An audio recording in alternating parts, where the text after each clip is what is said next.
Let's Talk Podcast and Debate Talk for You will be teaming up this Sunday, you guys. This Sunday, 6 p.m. Eastern Standard Time. We always hearing one-sided arguments between passport bros and modern women. Well, guess what? You're now going to have the opportunity to bring these two opposing views together. Yes, we got Reese Roberts and Robert Reed coming to bring their opposing views on whether or not the black man should be saving his community or saving himself.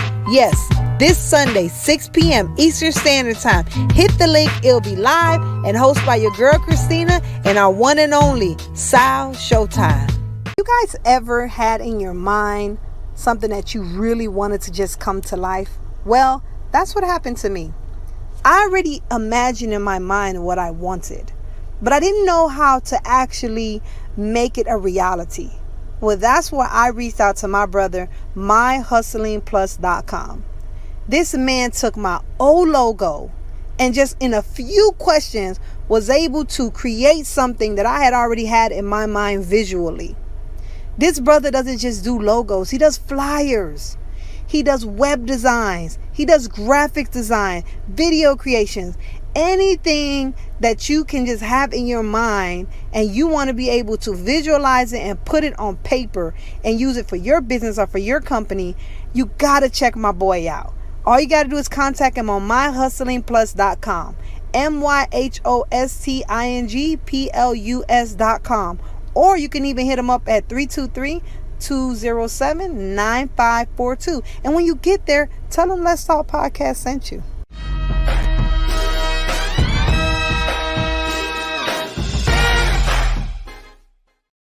All right. Welcome. I'm so excited for tonight's show.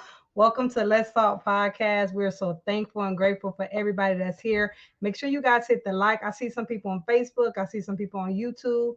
And we even got a few people in Debate Talk for You. Make sure you guys hit that like and subscribe. We got Sal Showtime coming off of retirement. Yes, my boy out of retirement. You'll come join us. And we're so excited for that. So first and foremost, thank you everyone for being here. Make sure you, again, hit that like, hit that subscribe. If you guys like what you hear and you guys enjoy what you hear, please donate. Anything you guys can donate, we'll appreciate it. The Cash App is inside the bottom, running across the screen. So either way, whether you want to donate Debate Talk for You or Let's Talk Podcast, either way, we appreciate it. We put a lot of hard work into this, a lot of time, a lot of effort, and we want to continue to keep on doing it. With that being said, first and foremost, what I want to do is I want to break down what today's show is because some people might not be familiar. So today's show, brand disclaimer. I'm going to bring up the backdrop real quick so everybody could see it. It's not coming up. Hold on. Y'all know we live. This kind of stuff happens. It doesn't want to come up. Well, either way, this is what we're going to do. I'm going to break down what the show basically is all about. We're going to be having two opposing people coming up today. It's not going to be centered around passport bros. That's not really what we're discussing, but that does have a big part to do with what we're talking about today. So all of this started because our brother Robert Reed and our co-host who comes on this platform quite a bit, and we love her. We love them both. They had a conversation surrounded whether or not our brothers should be leaving the country and going other places to look for spouses, to look for wives, or girlfriends, whatever they're doing. And Reese's position is that we need to be trying to build and fix and grow our community. And Robert Reed's position is, listen, if we're not happy here, they don't want us here, we're not being treated right here, we're just going to pack it up and we're going to go.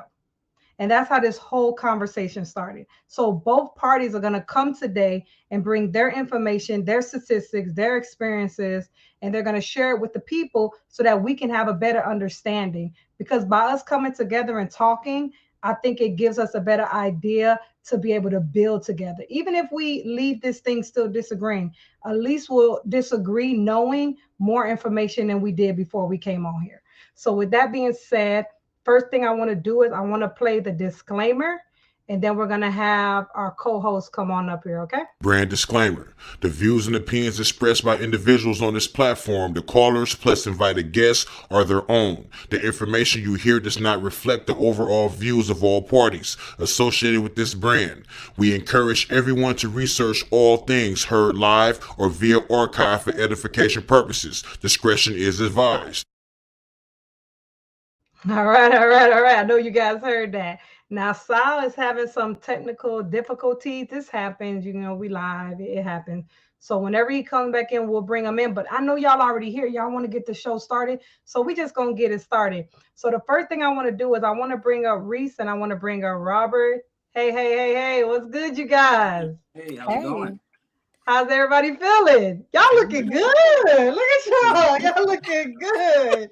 Y'all, this is black excellent right here, y'all. This is just looking good. Y'all just shining today. Okay, well, okay, thank okay. you. You I too. like Thank what I'm you. seeing. I like what I'm seeing. Okay. So Sal internet is tripping, but he'll be back any moment. But I don't want to hold it up because we got people in there and I know they got a lot.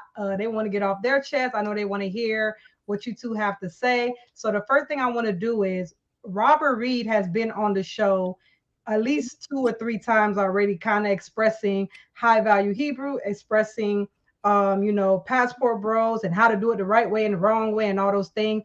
And you jumped on and you were like, hey, wait a minute. And you wanted to point out a few things. So Reese, I want to give you an opportunity to just kind of get into that a little deeper. Of course, introduce yourself and let the people know who you are who don't know. And then definitely, I want you to just jump right in there and kind of give us an idea of why your position is that we need to save our community or the black man needs to be saving the community. Okay, well, yes, my name is Reese Roberts. I host a podcast called Entertain the Thought. I'm currently on a hiatus there, but you can find it on any of your streaming platforms at Entertain the Thought with Reese Roberts.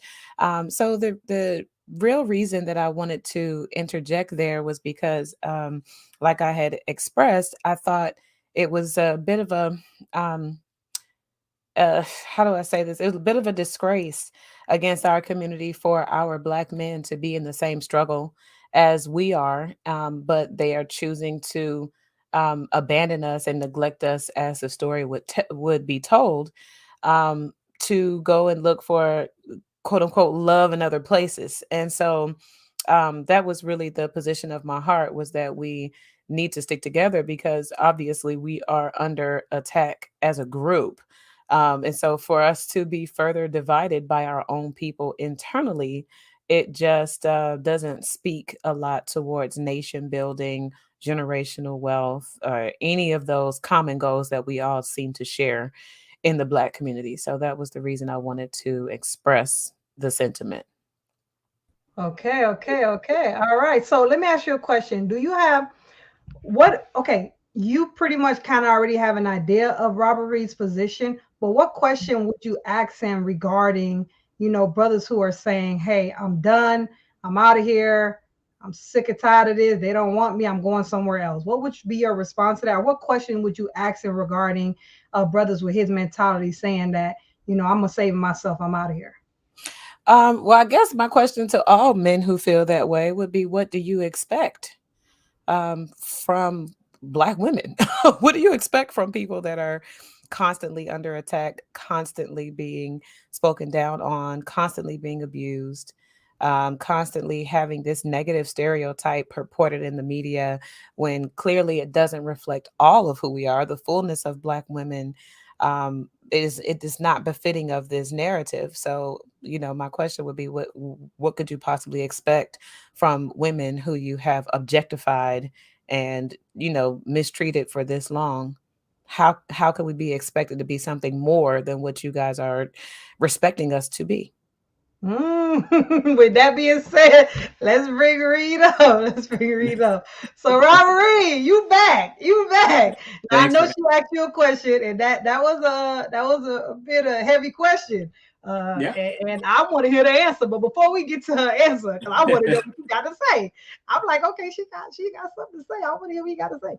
I want to know first, just introduce the people to yourself, and also if you want to just give a quick breakdown of why your position is, save yourself, black man. opposed to save your community, black man? And then, of course, dive into her question.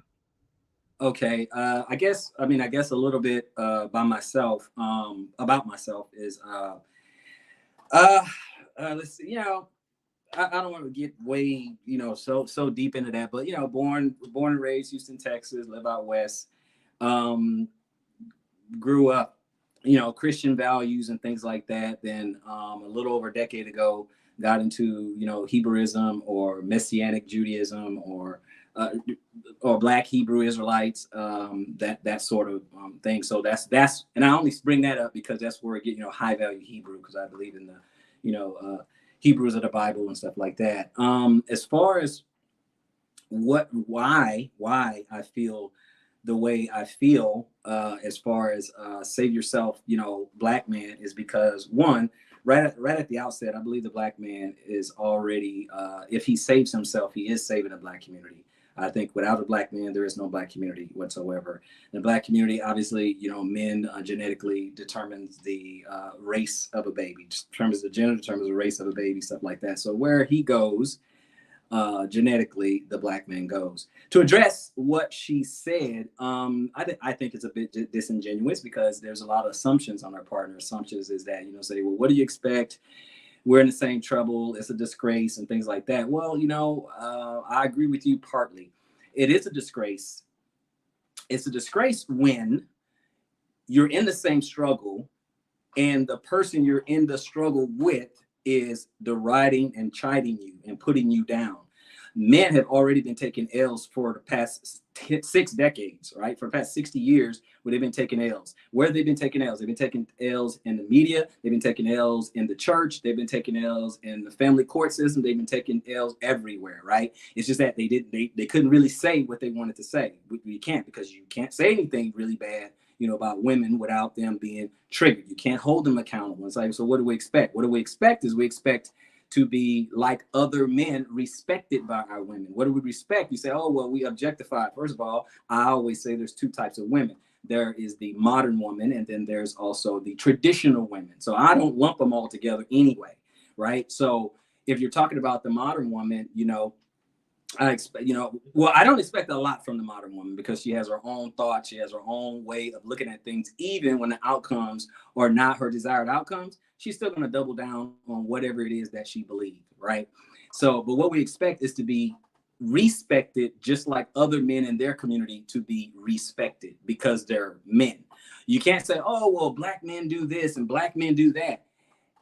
All men, you can say that about any other men, whatever it is you want to fill in the blank, you're going to find that case in every community. And yet the men can still get respect from their women. So with men taking L's left and right every single day, see, we're trying to paint the picture that the black woman is the only one put upon. That is not true. Okay. It's just that in our community, the person who we're supposed to be in the foxhole with is the one also shooting us or stabbing us in the back, is men. Now, a lot of people will write it off and say, oh, well, who hurt you? This is a bitter thing. I'm not bitter. I don't care. I don't have an issue with, meeting women and dating and getting married. I don't have an issue with any of that. That's not a problem.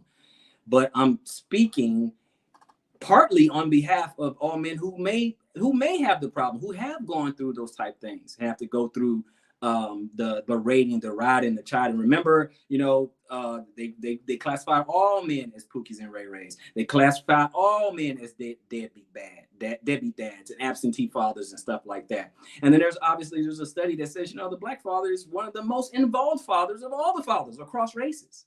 Okay, so I don't want to digress too much. I just want to address our point, about it being disgrace. Yeah, from where I'm sitting, it's a disgrace when somebody you're supposed to be in this struggle with is not helping you, is actually putting you down, is actually saying you're unworthy, who does not get the respect that other men in other communities get. So what exactly are we saving? We're sticking around to do what? And I rest the mic. All right, Reese. Okay, I was gonna say, I don't know if you were gonna segue there, but so there are several things I think our men need to first recognize number one, I hear several men, like this gentleman has described tonight, that they want to hold women accountable. But energetically, logically, we have to remember how accountability actually works. Accountability is not for you to hold other people accountable. FYI, accountability is for you to hold yourself accountable for what you are doing in the community, not everybody else, because you cannot control everyone else. All you can do is look at yourself in the mirror and figure out what you are doing to build your community, what you are doing to uplift women, to uplift children, to uplift your brothers. That's the only thing you can do. It's the only thing you are fully in control of. If you want to hold a woman accountable because you don't like how she's acting, or you don't like her temperament, or you don't like that she's flashy or whatever, that woman probably should not be in your world. She probably shouldn't be in your reality if you don't like her. And so the kicker is, instead of complaining about the women that you don't like, find the women that you do. Because in my reality, I don't have an issue with any of the brothers in my circle. None of them. In fact, throughout my life, I have found myself learning quite a bit from brothers. I found myself being supported quite a bit from brothers like Sal. Sal, for example, has supported me ever since he's came in contact with me. The same way he's supporting Christina. I've never seen in my circle, the people that I keep around me, I've never seen those brothers needing accountability, because the ones who I feel like I need to hold you accountable, I'm cutting you off. And that is how I hold you accountable. I get you out of my way so that I can find brothers that are more worth my time, more worth the energy that I have to give to the community. And so about brothers being put down and taking L's everywhere in the community, and like, why would we stay here and fight? Well, I would submit the idea that you should stay and fight because this is the chaos that you created. Other men receive respect in their communities because they have created an atmosphere where they can be respected. These men have created prosperity in their communities in the ways that they've chosen to. In the Caucasian community, you see men thriving with their corporations. In the Indian communities, you see those people thriving with how they deal with technology. You see Chinese people thriving with their manufacturing industries that they've built up, all kinds of business, things. But our men um, have over history have, or I'll say, I guess, because of conditioning, you've seen our men objectify us and use us as more of an excuse, more of a finger to point at, some blaming games that our men play with us instead of using us as partners. And so the counterproductive energy of that is the reason why I believe all of us are taking the L. Because trust and believe me, it's not just black men that are out here in society taking L's. We're That's happening categorically across the board. For our men, women, and children, we're taking L's because of the lack of leadership and protection for women and children in our communities. And I don't know if brothers actually hear women all the time. We're saying, protect me, protect me, protect me, protect me, protect me, over and over again. That's the message that we're sending. We need protection. And so a lot of our men are misinterpreting that to think, oh, we need physical protection. We don't want anybody to. No, what we're talking about is we want protection in the sense that we can take the time off to be feminine. We can take the time off to raise your children. We can take the time off not to have to be in the streets because we have a stable home provided by the man who we choose to be with, choose to have children with. A lot of men are not equipped right now to provide stability for a woman in her femininity to thrive. But I think too many men are reducing that down to a financial goal where I can only be a stable source of protection or provision for you if I have $1 million. And so men out here are chasing money, chasing money, chasing money, trying to fulfill this idea of stability. That's not what we're talking about. We're talking about study me, understand my strengths, my weaknesses, learn to use me as a partner. Let me help you in the ways that I know how to help you. And then you return the favor. Instead of finger pointing, all I hear a lot of time is just blaming, blaming, blaming, blaming. But in the corporate world where I spend most of my time, you would be put out of the group if all you were contributing to the common goal of us running this business is complaints. All you doing is sitting around complaining, talking about what Billy did and what Susie didn't do and what Tanisha did and what Jack didn't do. You're gonna be put out of the group because what are you doing? All you're doing is sitting here complaining. You're not helping. Go get out. and and I yield. All right, all right. I think she she definitely had a lot to say about what you said. I definitely want to hear what you got to say, Robert. Absolutely, absolutely. First of all, I want the people listening to understand it just what happened. She just a couple of things she did. She just said that all she hears is the blaming, and yet she just blamed all Black men in particular for the chaos that we're currently experiencing. Men didn't start this, okay? We did not, okay? And then she just said, "Oh well, you don't deserve respect because you haven't done anything to earn that respect. You haven't created an environment to where you should have respect." I just got back from the Philippines, right? And I seen guys who probably make about 200 pesos, 300 pesos a day, and they get respect from their wives. He didn't do anything. All he did is just work and be a father and be a husband. And yet he still gets respect. She still honors him, listens to him. You see, I want the men to understand that. You see how she puts it, that you're not worth the respect. You got to do something. And then see how she big ups all the other men in other communities. Oh, they built technology and they built railroads and they built this and they did that. Didn't say anything what men or black men did because she don't see any value in that, right? So she's saying that, oh, well, you got to do something. See, again, we got to do something. And then I want to go back to that objectified. Oh, well, you objectified.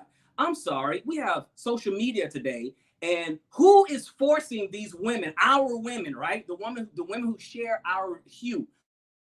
Who's forcing them to get in scantily clad clothes? Who's forcing them to get on there and twerk? Who's forcing them to jump on tables and stuff like that at the airport or at a restaurant? Who are Black men forcing them to do that? Who's forcing them to do that? Who's forcing them to destroy their homes? Who's doing that? Or do they have the freedom to do it themselves? No one is making them do that. No one's objectifying them. No one's telling them, hey, go put on a G-string, a thong, or a cut-off shorts or something and go twerk in the streets or something, or show our children that. So you're objectifying yourself. There's no noose around your neck. There's no man forcing any woman to do this right now. You got this whole epidemic of OnlyFans. Who's forcing women to do that? Who's forcing them to do that? And don't blame the fact that there's consumers, okay? We all know sex sells, but no one's forcing you to do that. Because if you make that argument that, yeah, kind of, sort of, then why aren't you doing it? Why aren't you doing OnlyFans, or the other women on this channel, on this right now, doing OnlyFans right now? Why? Because no one's forcing. It's their choice. It's their option. That's the point I want to make on there. And then she wanted to go ahead and redefine what accountability is. So are you telling me that leaders don't hold others accountable? That's what you're saying. Leaders don't hold others accountable. See, again, traditional ladies and gentlemen, because I know modern women won't hear what I'm saying, and that's okay, that's fine.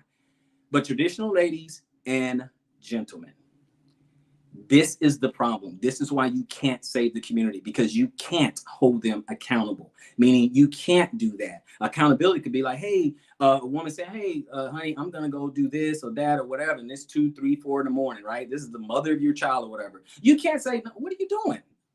That can wait till tomorrow. I don't want you outside. Why? For your safety. Oh, you're trying to control me. That kind of thing, right? That's the kind of pushback that you get. Gentlemen, what are we saving? What are you saving? That you have not, just by being a man, you have not even deserved respect. Just respect. Now, if you asked our opponent, and you asked, well, does she deserve some respect? I'm pretty sure she would probably say, yeah, women should deserve respect. Okay, just being a human being, just being a woman, you should deserve respect. I agree with that. Okay, now again, she may say something different. I don't want to present a straw man in that. But anyway, let me go with a couple of things that I wanted to say. The last thing I wanted to address, she said, well, it's not in my circle. If someone doesn't like you, whatever, find someone you do like. They are. It's called a passport. They are. They're coming out there to say, I can't deal. This person doesn't like me. I'm going to go over here. And even if she doesn't look like me, I'd rather go for respect and peace than to get someone who shares my hue, okay, who shares my hue and take the respect. And the other thing that we forget is we get so myopic in our view. We get so myopic that I can stay in the community and not be in America. What a lot of people don't want to understand is that when it comes to the transatlantic slave trade or whatever, more slaves went to Central and South America than America, period. So if I want another black female, okay, if I want another black female, I can go to Central America. I can go to Afro-Colombian. I can get an Afro-Cuban. I can get a woman out of the Caribbean. I can get some woman out of Jamaica. I can go to Brazil or Portugal. There are plenty of black women everywhere. I didn't even mention Africa. So I can stay in the community and still leave America. Because I know some people they're gonna be, black loyal. You can be black loyal outside of America. One last thing before I rest the mic. Before we go any further, I want everyone to consider a couple of things. I already said that, the black man's been taking L's for the past 60 years. And of course, it's going to be dismissed. A couple of things I want you guys to remember during this discourse is I want you guys to look at what Kevin Samuels would say sign language, right? And that's shame, insults, guilt need to be right. But I want you to look at signal. Shame, insults, guilt need to be right. Attacks and lies. And then I also want you to look at one more thing and pay attention to one more thing. That's MED, like med, right? And that's for moving the goalposts, arguing from extremes, or deflection. Okay, I just want you guys to kind of pay attention to those type of things, because men are not going to get any credit for anything during this discourse, right? I'm not going to get any credit for anything, but I want you guys to keep that in mind doing this, okay? Because usually when someone has to resort to this, and I'm not accusing her of this because we haven't even got deep into the conversation, so I'm not accusing her of this. But as we get deeper, just watch out for the signal, right? Because usually when someone has to do that, it means they really don't have an argument, right? It's just their argument is just riddled with non sequiturs. But we're gonna stay on task. We're gonna do what we have to do, okay? The black community is saved. If the black man saves himself, he is saving the black community. And you don't have to stay in America. You don't have to get up with shame. Oh, it's a disgrace. Or if you don't find someone you like, you got to go somewhere else. That's just that's that whole definition of insanity. Okay. If I'm in this pond and I'm not catching fish, pardon the metaphor, then go to this pond. But no, her solution is go to the other side of the same pond. It makes no sense. With that, I rest. All right, Reese. So I know you got a lot to respond to, but before you get to the response, Reed, do you have any direct question you want to ask her? She's going to respond to everything you said, but do you have any direct question you want to ask her once she responds to everything that you just laid on the table? Yeah. If she could, okay, you know what? I got one. What I would like to ask, what exactly does the modern black woman have to offer a traditional black man? That's my initial question there. Go ahead. All right, Reese. So I know you're going to have the Mac for a little bit because you got a lot to respond to and you got a question. So go ahead, girl. The floor is yours. The floor is yours. My whole head is exploding between him and the comments. I don't know what's worse. The modern women versus traditional women. I don't really know if I have the answer for all of those women. I know personally, in my experience with women, that we are dynamic. We don't fall into these categories. I know women who make well over six figures, very sophisticated women who, when we go out, we drink and we twerk together. And we go home and go back to work and don't wear weaves. This is all my hair. And um, I don't even go and get my nails done. I buy nails at the store. Um, I don't know how to help a man to realize that if he is coming across women that are not of his liking, that's his fault. I don't know how to make him see that, because in my circles, like I said, the men and women that I spend my time with, we do not fit in these Pookie Ray Ray categories. We're all intellectuals. We're all forward thinkers. We're all entrepreneurs. We're all highly paid people. We're all of us are doing advanced work in the community. All of us have high value. So I can't relate, to be quite honest with you. Um, the Kevin Samuels community, the people that even listen to that jargon, it lets me know that that person's mind is looking for leadership that they don't personally have within themselves. Because to have a Kevin Samuels preaching to you and telling you where to place your value and how to quantify your value, it speaks volumes about where you already feel your value is at. If you're looking for those type of social cues to find it, there is no way I would ever personally go to a social media platform of all places to host and embody a discussion about personal value and self worth in my real, actual life and relationships. So, modern women, traditional women, I don't see that there is a divide there. I think traditional women have modern ways, and I think modern women have traditional values as well. Like I said, it just depends on where you're going and what type of women are you associating yourself with. If you find yourself not being appreciated by a woman who you consider to be high value, that is something you need to look in the mirror and figure out why. Because if a high value woman is unattainable to you to the point where all you have been able to experience is these women that are out here twerking and having babies by anybody that comes along, that lives on welfare, has no ambition, we're describing a community of men and women when we speak on that part of society. We're not talking about just Black women. And so somebody on here said that I think it was our brother Reed said that I said a man doesn't deserve respect if he doesn't work for it. And that idea is, again, it makes my head explode because I did not say that. I said that they create an environment where their woman can respect them. Now, in our relationships in this low vibrational subculture of our people, you see a lot of arguing going on between men and women. Once again, I can use myself as an example. I don't argue with people in my circle. There is not one man in my life that I'm going to have a full fledged argument with. I'm not doing it. I don't have enough time to do it.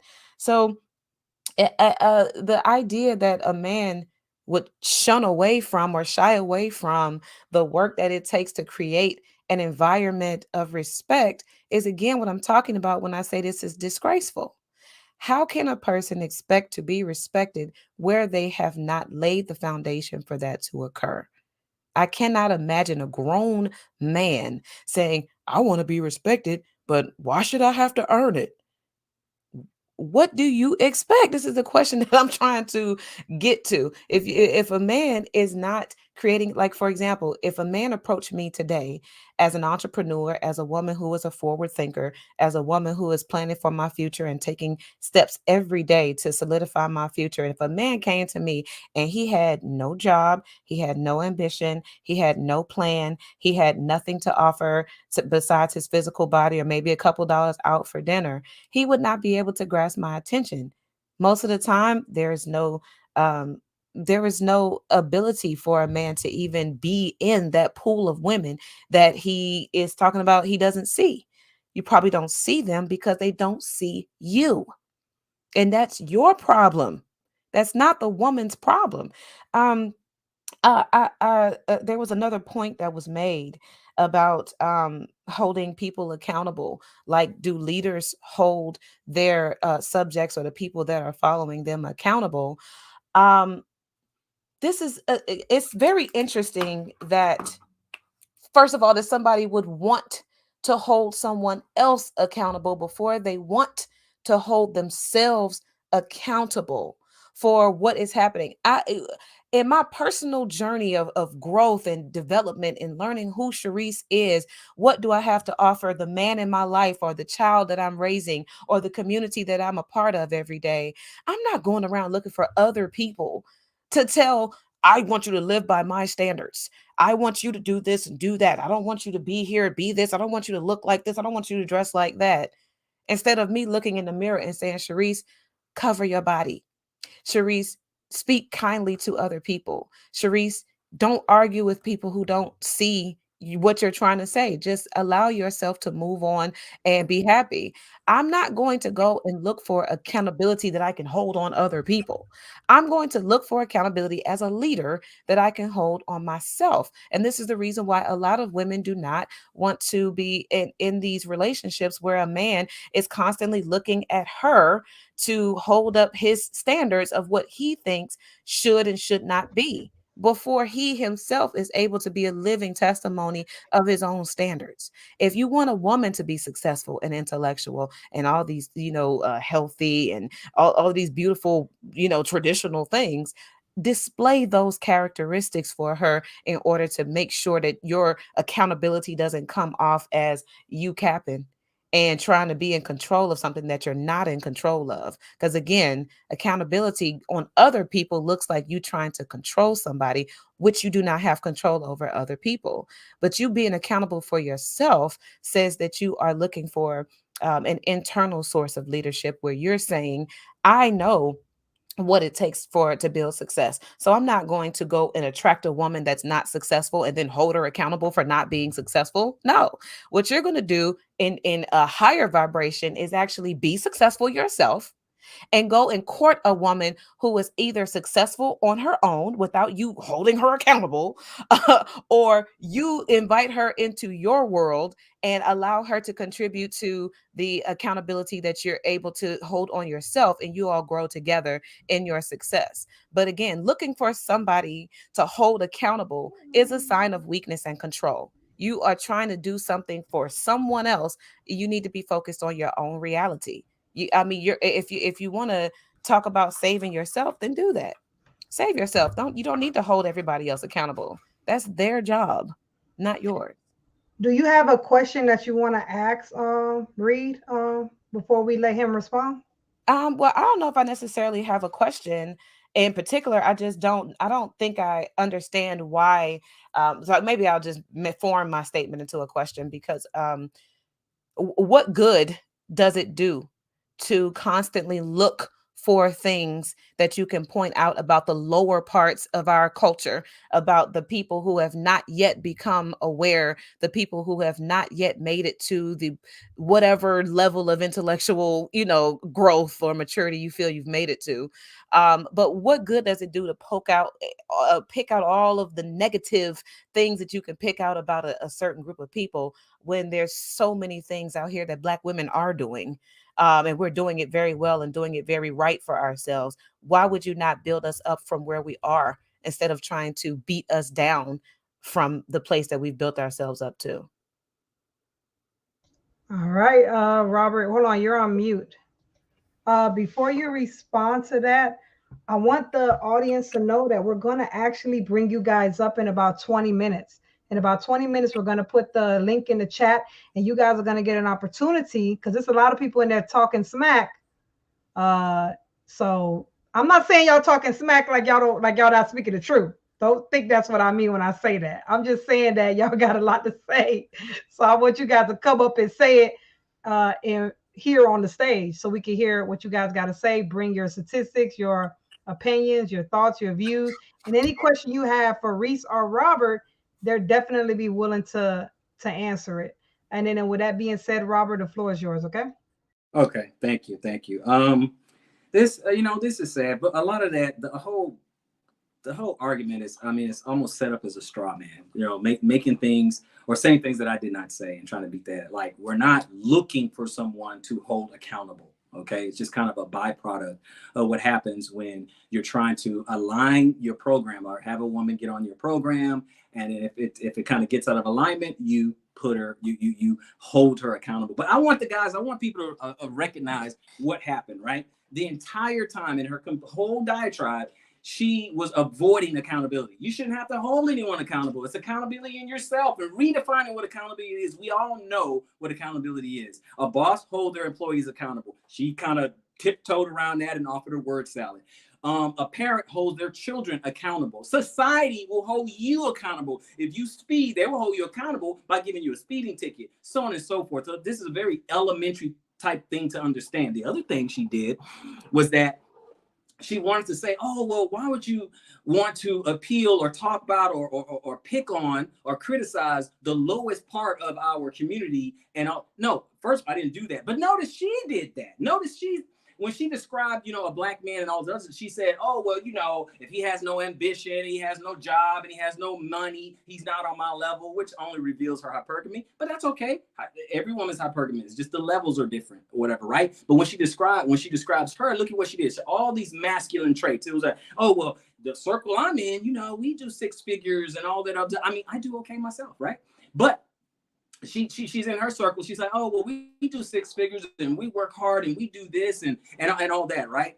High value women. First of all, guys, we're not looking for high value women. We're looking for high quality women. And the traits are none of which you named in your Discord. Nothing you named was found in a traditional woman. You want and then another thing, guys, there's going to be a lot of blurring the lines. Oh, traditional woman, modern woman, I really don't see the difference. Oh, there's a huge difference. And we're going to get to those differences. But there is a monumental difference, a chasm, okay? As big as the Grand Canyon, that there is a difference, okay? I've experienced those differences, okay? So we don't care about your education, don't care about the money that you make. Why? Because it's not going to be contributed to us if we make a family, right? So if I asked you, so my question would be to you was this.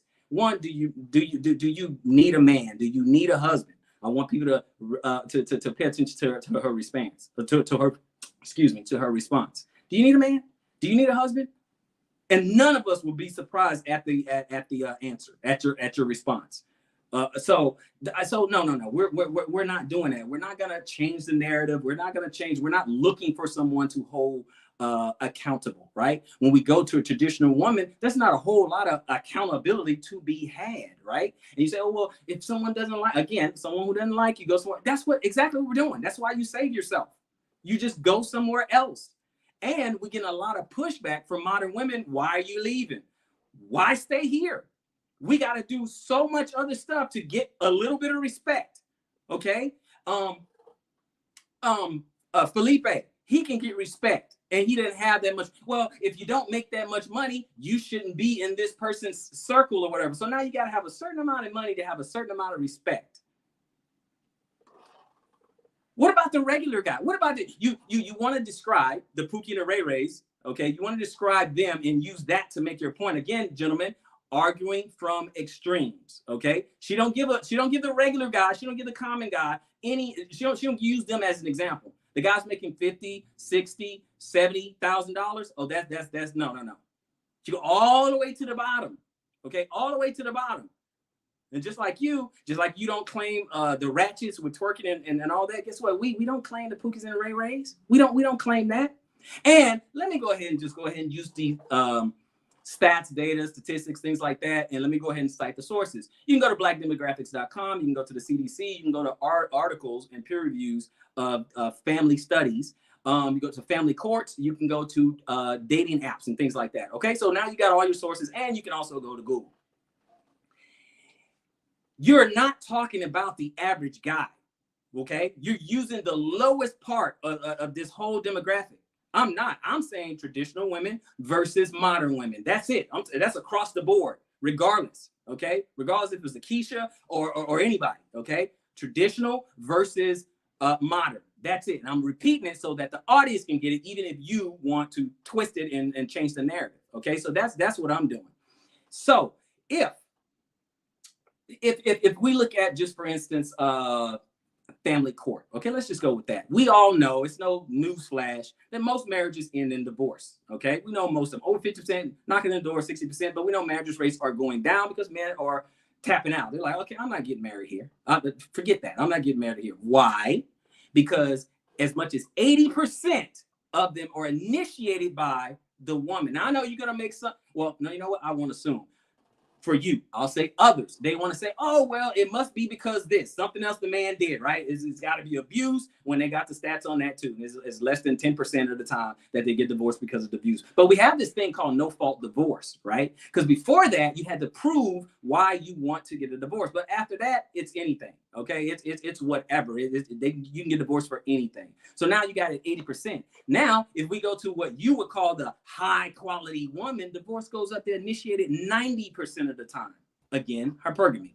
That goes up. They will initiate divorce 90% of the time. And 93% of the time, they're awarded the custody of the children.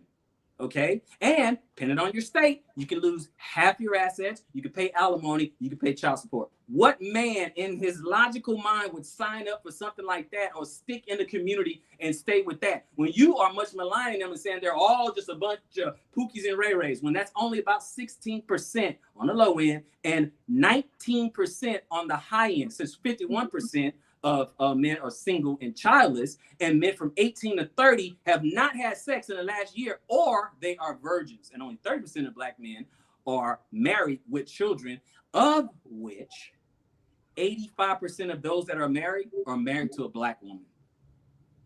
With that, I rest. All right, all right. Remember, you guys, we have people in the audience. You guys are gonna be able to come up in about 13 minutes. 13 minutes. I'm gonna add the link into the chat and let you guys come up and ask either question. Since we're getting closer to 13 minutes, I want to give Reese, I want to give you an opportunity to respond to what he has to say, and then we're gonna definitely bring everybody up, okay? Yeah, sure. So I am again floored at all of the extrapolated statements. This is I never equated or made it seem like Black men have no value or that they're all Pookie or Ray Ray. I specifically said that the Black men in my circle are contributors regularly to the life that I'm building, and I reciprocate that to the people that are in my circle. And so, if we have a difference of opinion about who is modern and who is traditional, as far as women are concerned, that's fine with me. I'm not going to argue the point that people are dynamic and a traditional woman can have modern character, because obviously humanity is full of people with dynamic characters, people with dynamic personalities. So I'm not going to reduce myself to argue about that. Um, Also, the idea that high earning women are not desirable because that does not equate to quality. This is difficult for me because when we are talking about building our community, we're talking about establishing generational wealth. We're talking about raising children who are prepared to be leaders. We're talking about children who have examples being set for them on how to survive in the world that is their home right now. And so to say that a successful woman is not valuable because of her idea of success, whatever her idea of success is.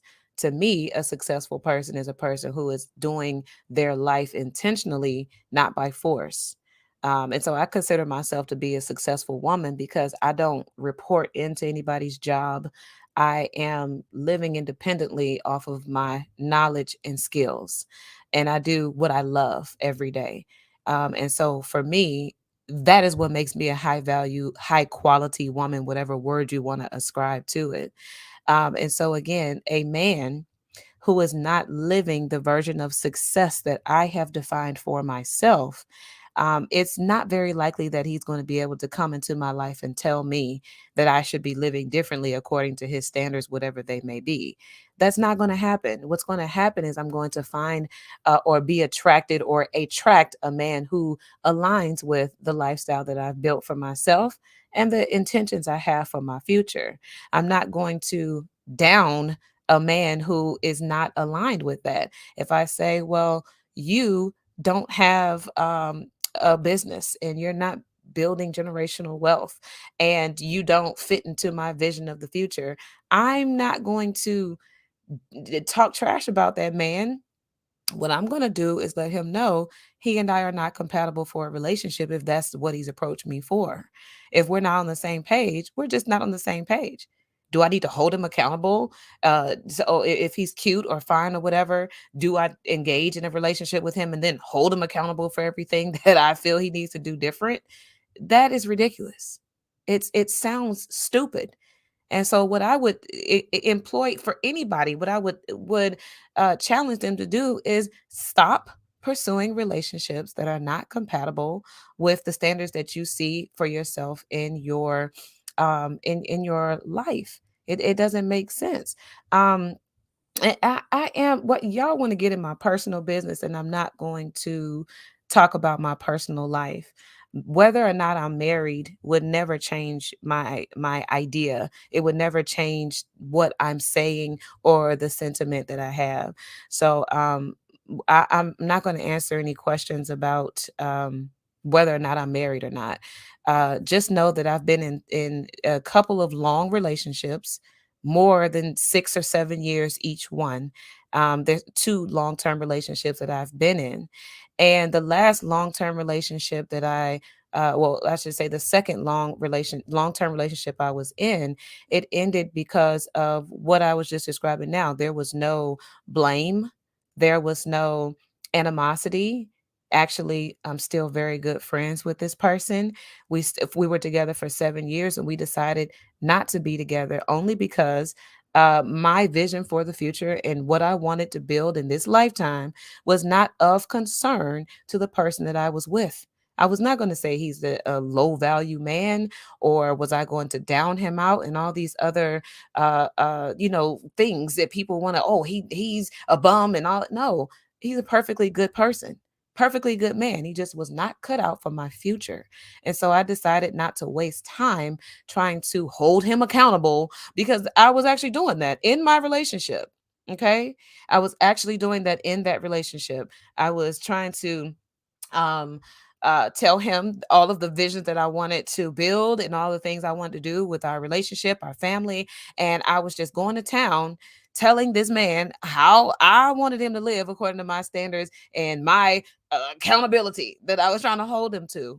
And that's when I had the very rude awakening that this is not possible. This is not something that I should waste my time doing, because this man has every right to live his life the way he wants to without me holding him accountable for some fictional idea that exists in my head, not in his. So for me to hold him accountable for something that he ain't had nothing to do with, it made no sense. But this is the way I wanted to live my life. So I had to make the decision to just let the brother know this isn't going to work for me because I'm doing something different. I'm pulling in this direction and you're pulling in that direction. We're not equally yoked.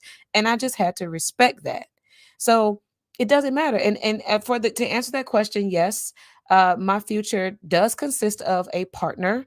It will be the type of relationship where I don't necessarily need to hold the man accountable because he's holding himself accountable while I'm holding myself accountable, which is a much more desirable situation for me to be in personally. I'm not running behind somebody talking about accountability. If your mama raised you like my mama raised me, you're accountable for yourself. My mother did not raise me to be out here looking to other people for sources of power that exist in me. I'm not going to be in some man's face, or have no man in my face trying to tell me how I should be living and this and that. If you don't like who I am, if you do not appreciate where I am going, if you do not like the way that I live my life, leave me alone. And what I'm saying is that there are several women in the Black community who will fit both of those stereotypes. Now, in my personal journey, I've met several Black men that don't fit into my idea of what the future holds for me. But does that mean I'm going to walk out on all the brothers that I see because some of them didn't work out for me? No, what I'm doing is changing the woman in the mirror, because what she has to do is attract the Black man who is ready to be in the type of relationship building experience that I'm ready for. And so when that happens, then I will settle down. Yes, I will have a partner. Yes, I do need my partner. I need my man like I need air and water. And so I'm not, but what I'm not going to do is I'm not going to blame anyone for not being that guy. I'm not going to hold somebody accountable for something that they never told me was a part of their life or their journey. I'm not going to be looking for blame that I can place on that person to tell him that he didn't do good enough to be for me and all these other things. Listen, brother, live your life. If that's not for me, it's not for me. Am I going to blame you, dog you out, and have all these other conversations around all of social media talking about how all of these black men ain't nothing and ain't this and that? No, I'm not going to do that. And I used to be that woman, but it took for a brother to come to me and tell me, Sharice, do you really think that all of us are like that? And I had to stop myself and go back in my memory bank. Like I said, throughout my life experience, I have learned, I have grown, I have been fed by nothing but brothers. And so I don't know if this gentleman, Robert Reed, heard me when I said that before, but I'll say it again. I know that there's an entire pool of black men who are absolutely beautiful souls, who are absolutely leaders in their communities, who are absolutely leaders in my own life. I would never down a brother because he doesn't fit my standards. What I'm going to do again is I'm going to be around people, men and women, brothers and sisters, who align with what I believe is good for my life, what I feel fed from. And if that does not align, then you simply don't exist. I'm not going to find an Asian man, or I'm not going to go and say, "Oh, well, it's because the black men raped me because I was sexually assaulted after being." Graped you. Oh, okay, great to me. By I'm sorry, I forgot that note. Right. But having these experience with black men, I was absolutely drugged. Something was put in my drink, and it was recorded. The whole sexual assault was recorded. This was nothing but a house full of brothers. Actually, it was two brothers in the house. I was responding to a job announcement that they had for some kind of party. And I go there and I'm in college, just as green as I want to be. I wasn't even 18 years old yet. I started college early. And I get there and these guys are, putting together the whole show. There's no Caucasian man that's ever done that to me. There is no Caucasian man that's ever been in my face, downgrading me, degrading me, or telling me twerk something. Or I'll never forget being in college where you would go to these parties and you will see a whole bunch of men just standing around, throwing money on women and doing these things. This is coming back from our video. What is it? What was it? It uncut, BET uncut. That was our culture. That was what our men desired and wanted from women in their lives. And I mean, it wasn't like Caucasian men forced our community to do that. They didn't force a black man to call on a black woman to be that way. They didn't call on a black woman to agree. That was something that we as a team decided to do in our community. The black man desires it, the black woman fulfills it. And now we're over around here blaming each other. Blaming each other for what? These are voluntary actions that we have allowed to seep into our community, and now we're saying we don't like it, but we are the ones who have embodied it for this long. So again, what good does it do for us to sit around pointing the finger at each other for things that we have done as a collective body of members of the same community? And now we want to turn around. Oh, you guys are terrible. You you don't deserve to be here. You're not a high value. You're a low value woman. Really? All right, all right, all right. So we got one person up. Reed, I know you want to respond. I know you want to Yes. respond, and you will. Yes. I'm gonna let you respond, okay? But we're at the Okay. 7 o'clock mark, and I got a few people in the studio, so I want them to get their questions. Just take your notes because as soon as we finish the Q&A, I am gonna give you an opportunity to respond to everything she said, and I'll give you enough time to do that. So the first person we're going to bring up is Soul. What's up? Welcome to Let's Talk Podcast. What's up? What's How up? you doing? I'm doing well. I hope everybody's Thank doing well. you. Yeah, we're all doing great, man. I'm so glad that you decided to come on. Now, Thank you. when you come on, if you have a question, I want you to let the person know who you're directing it to. Try Sure. not to use any foul language. Not that I think you do, but you know, we want to try to grow the channel. So no foul language, and direct it to whoever you're directing to. If it's both, if it's one of whoever it is, and if you have any questions, this is your opportunity now. So the floor is yours. Sure. Thank you. Thanks for having me. So, number one, I know Brother Robert. He's a good brother. I've known him for many years, and I can vouch for his veracity. I can vouch for his character, his personality. What he's telling you is true as far as how he lives is concerned. So, I want to make sure that everybody that's here in the chat room, I want to make sure the panelists and the hosts understand who he is. I'm going to vouch for that, brother. Okay. Number two, there's a few things logically speaking that we have to understand. I actually wrote a book called The Polygamous Papers, an introduction to polygamous culture and its principles, pitfalls, and ethics. And in that book, I outline tribalism and what an actual economy looks like. Because if you look in Greek, echo means house, nomos means knowledge of. So when you talk about economy, you're talking about knowledge of the house. And if you look in traditional societies, they don't believe that you know anything strictly from an intellectual perspective. If you're not doing it, you will be dismissed. I know that personally because I'm an ethnographer. I've lived among different traditional households. I've traveled to different countries, and you will be dismissed as a man or a woman if, for example, you are talking about, relationships between men and women, and you don't have a man, or if you're a man, you don't have a wife, you don't have a consort, you don't have a concubine, you will be dismissed. So I want to start there. So we have a foundation. Number two, when you look at the fact that if a woman is traditional, she's going to know that it's out of place, especially publicly, to go and tell men what they should and should not be doing. Because if she's indeed part of an economy and she's a traditional woman, that means she has a sisterhood, elder sisters who are probably married or are tied with traditional men in their families or in their communities who will check those brothers if those brothers are indeed out of line. Now, when a man is indeed powerful, he has a strong economy. That means he has the ability, especially in a modern context. If you're not doing things internationally and you have a business, you're going to be poor. That business is going to fail. So men who are doing business, and I'm one of them, I do business in other countries as well. I have ties to things in other countries. I've been given acreage in other countries.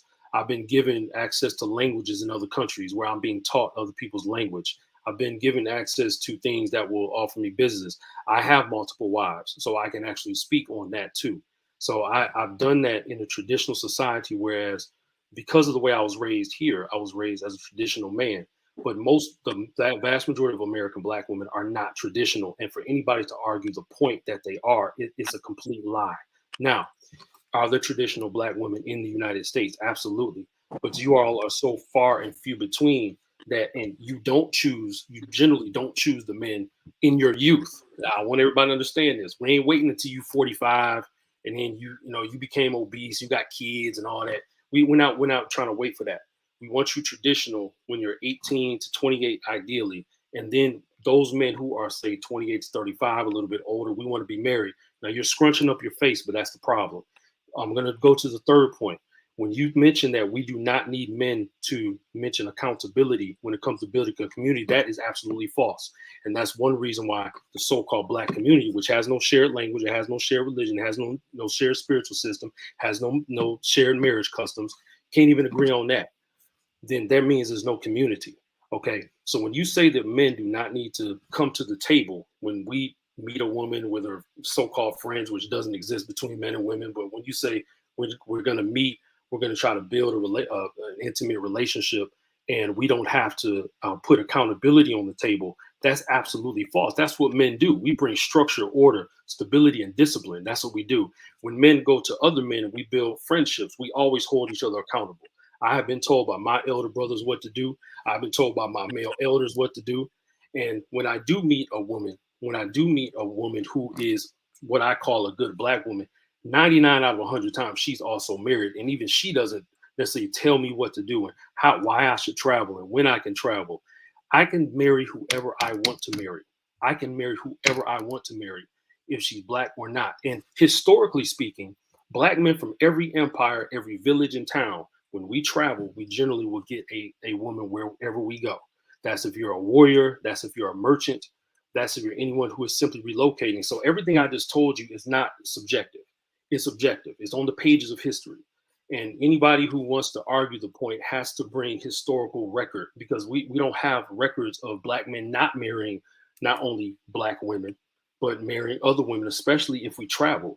And travel in modern times is actually a sign of economic power. And if we're talking about marrying Black men who are of sound mind and body and spirit, then we're talking about Black men who have some money. Because even if you travel to one of the cheapest places to live in the world, which is the Philippines, which I live there, part time. So Brother Robert can vouch for that. When I go there and I'm there, you need at least comfortably $5,000 in your pocket. We're not talking about what you also have in the bank. We're not talking about your investments. We're just talking about what you're going to use there for a month. That's just to get your spot. That's just to go around. Brother Robert, you have a consort in the Philippines as well as I do. We understand and we know. And when I went and met those women, I had to meet their families, and their families vetted me and I vetted them. You try to do that with a Black woman, she ain't trying to hear all that. I've tried to do that here, and I hear the story. So what we're saying, sis, is that yes, there are some good Black women here, and I'm talking to Sister Reese here. There are some good Black women here. However, you are so few and far between, and the tendency is for you to wait until you're 30 plus years old. We ain't trying to hear that when you're 30 plus and you just now found femininity. We're not trying to hear all that. It's too late. Just like with men, there's a point of no return, where if we wait too late to do the righteous thing, you all don't have to check for us, and we understand that. So I know there's bad Black men out there, but nah, the Black men who are traveling, you have to be a man of character, because in other countries, if you're not, you're going to go to prison. They're going to put you in a gulag straight up. They're going to beat you. They're going to jump you. But Black men don't have these problems when we go overseas. We rarely ever have any problems when we go and not only travel to, but work overseas, when we relocate overseas, when we marry overseas. We rarely ever have any problems. So I'm telling y'all what time it is. I've been traveling internationally since I was 17. I'm old now. So nobody can tell me anything about that. The men that raised me, the ministers at the Apostolic Pentecostal churches that I grew up in, they raised me. My father, my grandfather, my uncles, they taught me how to be a man. I saw things. They talked less and they did more. And that's what Black men are doing now. We're voting with our feet. And when we find one of y'all who are good in the United States, we talk you up. We do talk you up. But there's very few of you compared to the Black men who got a little money. We can go overseas. We have businesses overseas. So again, everything I told you is well documented. We can't try to argue against the existence of sunlight. But let me try to get her a chance to respond to that. Thank you so much for bringing your experience, because you actually have done it. So I appreciate that, because a lot of people might come on here and they got a lot to say, but they really don't have the experience. So you having the experience, I appreciate that. So thank you for that. Everyone else that's down here, Reese, I want to give you a chance to respond. This is the Q&A section. I enjoyed everything you said, but I got to give everybody a chance to talk. And we only do this for 30 minutes. So everyone else who's coming up, Zadok, Stanley, Tucker, Jessica, everybody that's coming up, try to direct your question and your comment to whoever you're directing it to. Both are either or. And try to keep it into like at least under 5 minutes. That way we can get everybody in. So Reese, because he pretty much is kind of on the same side Reed is, I don't really need to hear what Reed has to say, because he's just going to agree. So I'm going to hear what you have to say. So I'm going to give you a few minutes to respond so that we can get to the other people on the caller. But try to keep it short, because it's a lot of people got to ask you some questions, girl. So go ahead. I appreciate it. All I can really say is that the mentality here, I think Black women should probably just disregard men who insist on seeing us from these low positions. Um, I don't know not one person from any category of humanity, race or not, who is traditional at the age of 18. At the age of 18, you want a traditional woman? In what world do we have teenagers with expectations of them being traditional for the sake of your standards? In Eastern countries, in South America. Oh my God. We don't live there. We don't live there. We live here. Going over there and not marrying you. Right. Well, what I'm saying, You said in the world. Let her respond. Let her respond. Let her respond, and then we'll definitely let you guys get to it. But go ahead. Reese. like I said, even if you do get married, you're still a teenager. You guys are saying it like a woman doesn't have any space to learn or grow or explore herself. They're considered adults at 18 in learn. other countries. They've been raised to be wives at 18. They've been raised to be wives already. You have Okay, to so let's go change with that. Let's go with it. Let's just go They're with that already idea. adults. Let's just go with that idea that our children should be raised that way. Is that likely for a Black woman to raise her child that way? It doesn't matter. Likely? It's not our problem to solve. What we're telling Oh, you it's is not. we agree with you if So you want so if you our want Black children are not women. your children? Is that what you're saying? Well, Our children are not your children? sister, look, I'm not here for you to twist words. I'm the wrong man to try to It's a twist words question. with. I What just I'm telling responded to your you is, question. all we have to do is look at Christina. Pardon You me for said a it's second. She not your because she's problem. saying things that are false. She's Hold on. Let me pause both of you guys. So Reese, make your comment to him or your question to him again, and then I'm gonna let him respond. So Reese, go ahead, ask your comment or your question to him, and then he'll respond to it.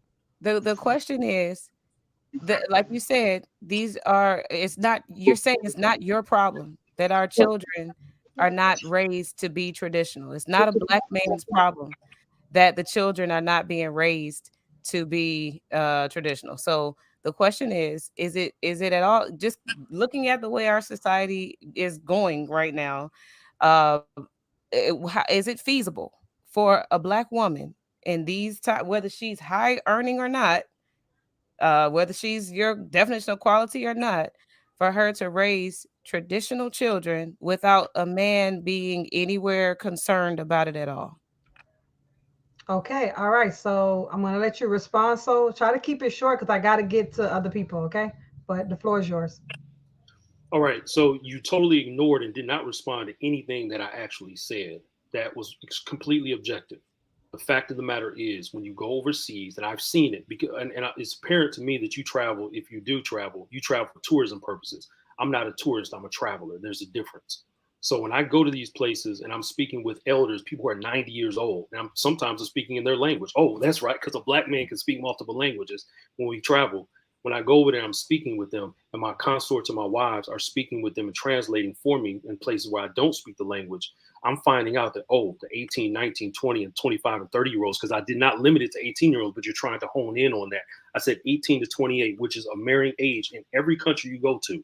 And yes, those women are raised to be wives in fact, most parts of the world. They're very mature. They speak multiple languages. That is a fact.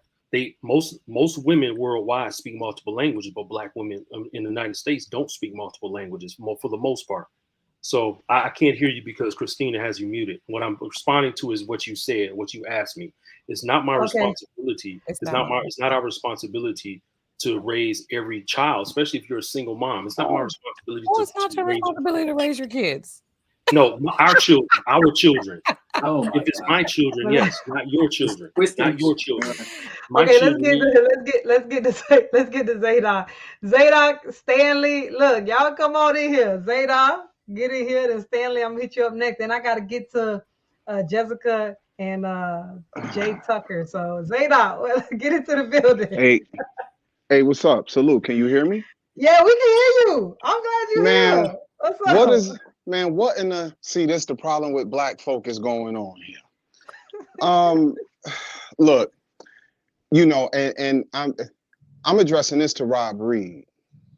I appreciate brothers who travel like the world, praise God, you might be in a field or something that has you in that regard, but the majority of Black men aren't going to be individuals that travel the world. Some of us might travel the country, but probably not the world. So, salute for that. Hey, Rob, do you still Yes, believe in the word of God? You still accept the Bible as the word of God? absolutely. Okay. Now, the reason I'm asking is because you had gave some stats right earlier and I was listening. And I just Yeah. want to ask a question for everybody in the room. How many of you have in America been reached out to for Quinnipiac polls or ABC polls when it comes to like presidential campaigns? How many of you actually have been on a lot of those? Could Probably you not rephrase? many of us. Yeah. Now, the Probably. reason I ask that is because if you sit up at night and watch a poll and it says, well, 83% of Americans feel this, who the hell are they talking about? Because they ain't talked to me or nobody I know. So stats, can't be used too general. It's a sample of a small pool of people. And like when the pandemic was happening and people was talking about, hey, if you make like more than $36,000, you're in the top 1% income earners in the world. To try to make somebody in the country feel like they're wasteful with $36,000 gross. Don't per capita me to another country standard unless I can take my 36 grand with me and it comes in continually the same in American dollars while I live there. If not, then what that is here is damn near poverty. So if we stick to what's happening here in the Bible, Rob, the Lord told the men of Israel, he said, when your wives and your daughters commit adultery and fornication, I will not punish them because you have transgressed my laws and broken my covenant. Are you familiar with that text, bro? Yeah. So in your opinion, because I'm only coming from the biblical worldview, because it don't take, why should I talk about anyone's personal life? What do you think in the scripture is the prescription? So if God is telling these men, when your wives do foul and your daughters, I'm not going to punish them because you have dropped the ball as leaders in the community. What do you think God says in the text turns that around in his sight? That's it. That's only, in fact, you're assuming, much like my opponent, you're assuming that it's the guy's fault. Now, in the case of the scriptures, it is, in the case of the scriptures, is the guy's fault if he is trying to lead his family and he is derelict in his duties. He's not doing what he should do. And they are going astray because of what he's doing, right? But in this case, if I'm talking about women who don't belong to me, they're not my wife, and we're talking about the community at large. That's what we're talking about. We're talking about the community at large, which means all the black women in the American community is not my wife and nor my responsibility. So we're talking about that. And then to minimize stats, I think that's very disingenuous. I mean, I have love and respect for you. I don't think that's just, we have whole classes in college talking about statistics and stuff. No, I didn't minimize. I said you can't overuse statistics to generalize us. That's all. I didn't minimize statistics.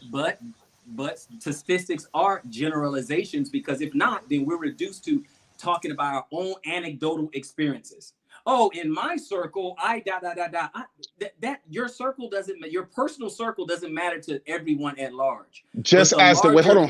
Hey Rob, hold on. Just as if they poll 500 people, that stat that says what 80% of Americans believe is supposed to mean what to us who don't agree with the poll and were never polled by it, if it's only a small pool of people, and then they promote the stat as this is what happens to, out of 400 million Americans, 80% think this. That 500 can't represent that, because Zadok I can show up with 50 black married couples of different economic statuses, and they are all high value people. And what makes them high value is not their money count. The high value is in the value of their morality, that has a couple who together would be considered poor, making 55, 60 grand a year, and a higher end economic couple that makes probably $250,000 to $500,000 a year. But what makes them all high value is that they're all keeping their marriage covenants with each other, and they're all raising children similar. Okay. All right, he got cut. Can you hear me, Sister Christine? Yeah, hold on. The money, they're not equal economically, but they're equal in values. So what I'm saying is, if we're going to talk about holding black women or black men accountable, the one brother said when he go across the seas, you have these women who are being raised to be wives. I bet you they're not all being raised to be wives by single mamas. They have a family, society, culture narrative that overall produces more of an abundance of those men and women. So in this society, that's not always the reality. And so we're going to have to kind of pick and choose what circles we run in to be connected to those values. Isn't that true? 2 points I want to make, brother. Okay, go ahead, Rob. You can go, Rod. Obliging me. Before you go, Rod, I know you want to respond, but Sal, you're back in the building. Are you ready to take over the Q&A and take control of the floor? Yeah, what's All right, going on? so- My Wi-Fi still acting up, y'all. The devil was busy, man. The devil was busy. But I'm just trying to stay on. I'm trying to be on. As long as So you yeah, on, I you want keep you to run the show. going until I get this thing fixed.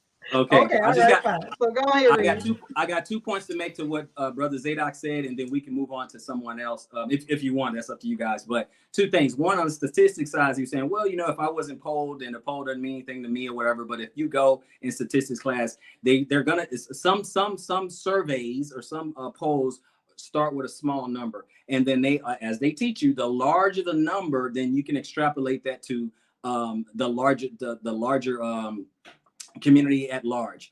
And an exception does not disprove the rule. I can sit here and say right now, most people on the planet are born with 2 legs. Does that mean that every person on the planet is born with 2 legs or currently have 2 legs? No, no, everyone on the planet does not have, 2 legs, but the majority does. So that the exception of the ones who don't have, it does not disprove the rule of those that do. So I just wanted, on the statistics, I think it's kind of weird to want to just kind of throw it out because, hey, Yeah, but that example was kind of weak, Rob. Come on, bro. All right, Come but on, Zayda, we gotta move. No, We gotta. hold on. No. Yeah, y'all go ahead. No, hey, no. You know what? Hey, I'm gonna back off. I would love for you to let me have a conversation with one of these guys. Don't make it about a woman and a man. Make it about 2 men looking at what are our answers as black men for society. Let's do that. You can do that, but let me finish my other point. You can do that. Let me finish my other point. My other point, you're just saying, oh, well, the brother said he went to other countries and I bet they have the family structure. First of all, that's exactly what he said. He said there's there's a house, there's a man, a woman, and all that, and everybody holds each other accountable and all that, right?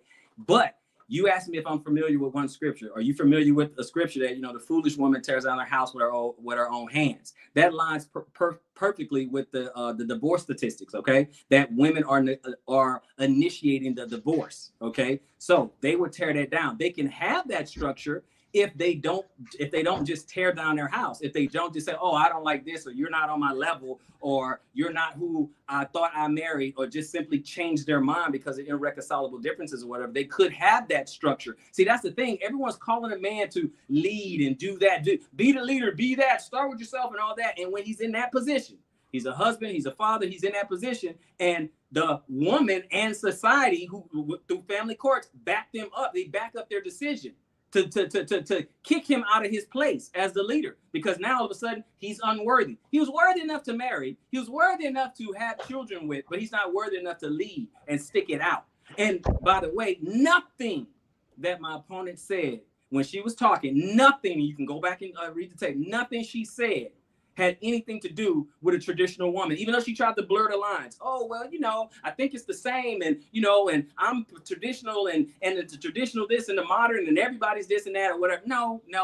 You didn't say anything traditional. What do traditional, my question, and you can treat it as rhetorical if you want to, but my question is, what are traditional traits in a woman? Everything that was named, I'm successful, I got a lot of money, my education, all that, none of that is traditional whatsoever. And none of that is what men are looking for. So you cannot save the community whatsoever, because especially if you are a traditional man.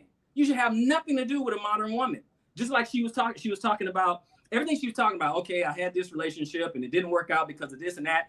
In a word, hypergamy. Okay, that's it. That's really all that happened. And then she's talking about, well, him holding me accountable and I'm holding him accountable. You don't hold him accountable. He's supposed to be the man you were intending to marry. Okay, I don't know if you got married. I don't care. You don't have to answer that question. But he was someone you said you're in a long-term relationship with. You're not supposed to just sit there and you don't hold him accountable in the same way he would hold you accountable, because guess what? In a traditional marriage, a woman is signing up for the man's program. He's not signing up for the woman's program.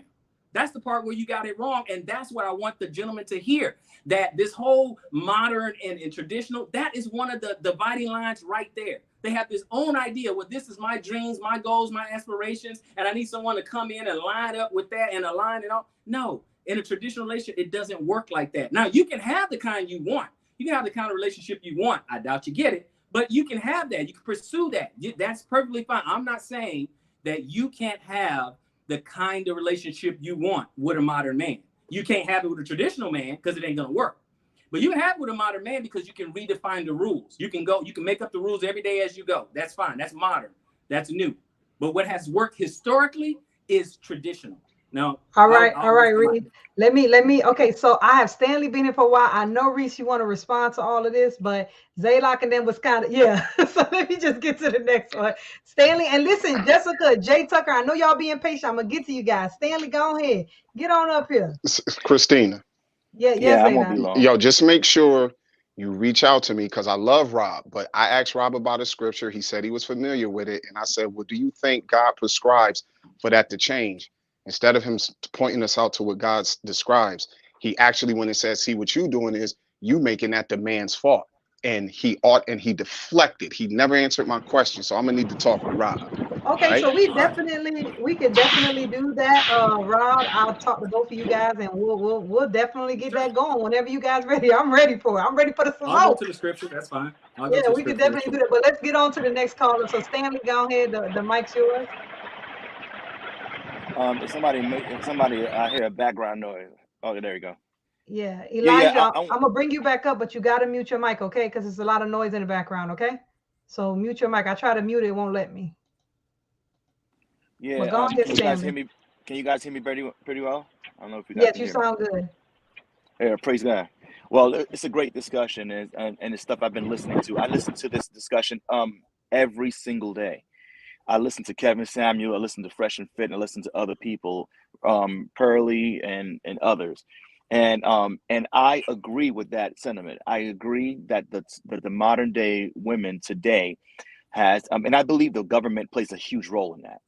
Had removed us from what the traditional value of a nucleus family is, and unfortunately, what's happening is that a lot of us are going overseas because we're still seeking for that traditional value, and so I think in order for us to market ourselves to one another, we have to understand what we really want from one another.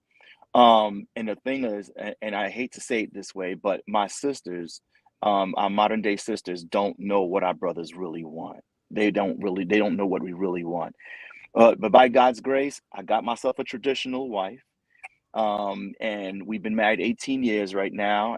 And I know I can just move on and just say, hey, I could just say, hey, I could just move on. Hey, I got mine. Hey, you guys just got to get yours. But it's not right to think that way either, because there is a philosophy going around, unfortunately, even with our young women too, that they're not promoted to follow traditional values. And because they're looking to be independent, they tend to lean towards masculinity and losing their femininity, unfortunately. And our brothers, we're looking for feminine women, but it's hard because we feel like we're fighting against ourselves when we bring these women in our lives. So in order for us to have that peace, a lot of us are going overseas to get these traditional women so they can have that nucleus family. But like the brother Rob said earlier, when it comes to the transatlantic slavery, it doesn't all come to America. It also went to other nations as well. So he could still stay within the community, and he still get himself a sister, but he just won't get it with this philosophy of American culture. The American culture has changed the value and the philosophy of what traditional women is.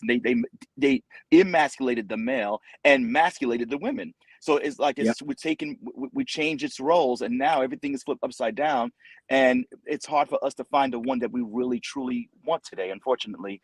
But I'm keeping my family, my sisters and brothers in prayer, and hopefully that philosophy will change in the soon. But I'm glad people like the late Kevin Samuels had started the idea. I mean, he probably somebody before him or not, but he made it popular, and others are following through. And I hope that philosophy gets through so that, our sisters become traditional again, and our brothers can step up in the plate and protect our traditional wives. But that's all I have to say. God bless. All right, thank you, Stanley. I want to get some more people. Jay Tucker, you've been waiting a long time. Go on ahead. If you got a question, definitely address the person by name, or if you have a comment, let's hear it. Well, first of all, I want to thank you for allowing me or even inviting me to this forum to begin with. A lot of things that were said here today touching on a very important topic, but I really want to address Sister Reese. First of all, I'm glad you're not using your position to disrespect men or even the husband that you left. Unfortunately, there are too few of you. There are many sisters who are using the same position that you have to down their men, when men did not cause this. Men did not create an environment where you cannot be feminine. It was taken from us. You can look in our history for eons. We have kept you in a position where you could be feminine, not to subdue you or to control you, but to protect and provide for you, because that is what we do. You can look through any course in history from slavery to Reconstruction, where we had Black Wall Street. Y'all were right beside us, equal in every respect. And see, this is why I have a problem with them saying that, oh, if you're not, well, not necessarily that you're not on my levels, therefore I can't be with you. It's good to have that bit of separation, but to sit there and say that, black men don't have this ambition, or that if you don't have it, or they don't have that ambition, that they have no value, that's crazy. That's As almost like saying, if women don't do things a certain way, they just have no value whatsoever. And that's not what Robert Reed is saying. What we're saying is that we want women who align with what our goals are. That's all the brother was saying. And as far as that brother bringing up the scripture, I like to bring one more. There's a scripture that says every man will be held accountable for their own works. And anyone who studies the Bible knows that is not gender specific. That applies to all of us. Yeah. If you're breaking down a house with your old hands, you will be held responsible, whether you are a man or a woman. All right, Reese, you wanna respond to that, Reese? Sorry, Tucker, you want to respond to anything he said? Yes, I would love to just say that is the sentiment that I have overall. Like for just a plain example, Robert Reed keeps calling me his opponent, and this is a discussion. I'm not here to oppose anyone. Okay, fair enough. I'm here to present myself from my own perspective, and I think this is that is that expression is indicative of what I'm talking about. Is that in our communities, the opposition, the assumption, a presumption of an opposition is where the poison exists. I don't see any of my brothers as my opponent. I don't think a man has any capacity to oppose me. I'm a woman. You can't oppose me. I'm living my life like it's golden. You can't oppose me because you have no control over me. And so these types of things this is the position that I use throughout my life when I am interacting with any person. When my relationship did not work out, me and this man still have a very decent relationship. I've never held him from being with his son. I have never I don't even speak badly about him in front of his child. My every time I get a chance, I'm talking him up to his family, to my child, our child that we share together. I'm constantly looking for ways that I can build him up. The only reason why we could not stay in the same home together is literally just because there was a like I said, a misalignment. Now, Brother Reed says he's not here to sign up for what I want in life.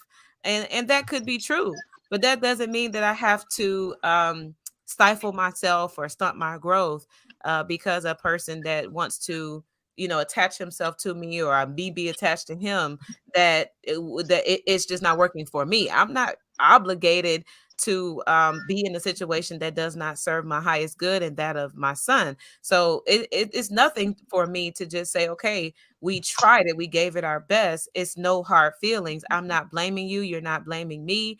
Let's just go our separate ways and see if we can both grow and reach the happiness that we want to reach separately. But this idea, like I said, of opposition in our community is really where the toxicity comes from. Our true opponent, our true enemy are those who took away, like you said, this platform of family, this platform of togetherness that we once had before we were introduced to this social conditioning. So again, the reason why I don't like to play the blame game is because often people like Brother Reed and our brother Soul down here are placing the blame in areas where it doesn't belong. Our Black women and our Black men have been subject to the same conditioning, the same traumas, the same poison that has affected each other. So for one person to point the finger and blame at the other, to me, is counterproductive, and it's not going to get us anywhere. And I would also like to just say, for the general panel, anybody who's up here who wants to answer the question, is if you have so many issues with your Black man or so many issues with your Black woman about women not being traditional, women not being suitable, all this and that, how do we account for all these successful Black marriages out here? Okay, I want to get to that question, but before y'all get there, okay, I got people in the chat want to hear from some sisters. They want to hear from Jessica. Yeah. They want to hear from Shay. So Tucker, wanna hear I'm gonna get back to you, Tucker. But I really got to get to Jessica. She's been on here for a little bit. Then I'm gonna get to you, Tucker. Okay, and then I got to get to Shay because people in the comment want to know what you got to say, girl. Hey, Christina. Hello. Hi, how are you? Good. Good. I'm listening into the conversation and I can see straight away what the problem is. And Reese, even your approach to what some of the gentlemen on the panel have been saying is slightly disingenuous, right? You said that Robert referred to you as his opponent, right? And the title of the stream is SYSBM versus SYSCM, right? So it's like versus is opponent. It's kind of a debate style. You know what he was saying. He's not seriously looking at you as an opponent. It's in the title of the stream that you're on, but you use that to try and make him out to be aggressive or as though he's attacking you. And that's clearly not what he was doing. The other thing that struck me about what you said is that you said we need to be looking at the real enemy, which is the system that took away our families. White supremacy did not take away your family. You split up your family. You said that your husband wasn't working for you. You said that you feel like you two weren't good together. And another thing that you said in regard to the whole opponent thing is you can't control me. I'm living my life like it's golden. I'm going to do what I want to do. How can you, with that mindset, expect to work with any man? You have a you can't tell me nothing attitude. That doesn't work when it comes to a partnership. You might as well be alone. Why? Because no one can tell you nothing. So why did you ever have a relationship in the first place? How were you? Because earlier when Sol, I think he's changed his name to Brother Hondo now, but when he was speaking about the differences between Western culture and other cultures, and he said the women are cultivated to be wives, and you stuck on the 18 point to make it sound as bad as you could, even though he said 18 to 28, but they are cultivated to be wives, and the mothers aren't teaching their daughters, no one can't tell me nothing, you can't control me, you got to go out there and live your life like it's golden. The mothers aren't teaching their daughters that traditional means education, money, success. They're not teaching them that, but that's what Black women, not just, well, you've shown it, right? I don't want to say specifically what you're teaching your children, but we've seen your mentality. But Black women as a whole in society in America, where I am, that is what they're teaching their daughters, right? So that's where the difference is. So a man cannot control that.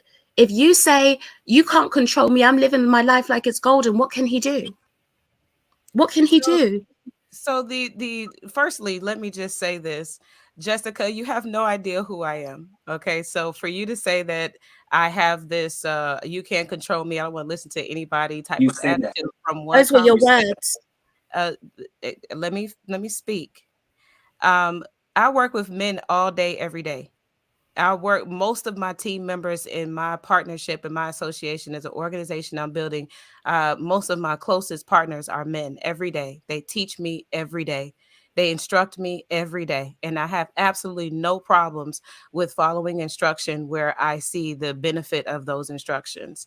And so if I'm in a relationship, and like I said, speaking on the relationship where it did not work out, white supremacy had a lot to do with that, because the partner that I was attempting to build a life with, he had a lot of social traumas that he was dealing with that did not make him a suitable partner for me.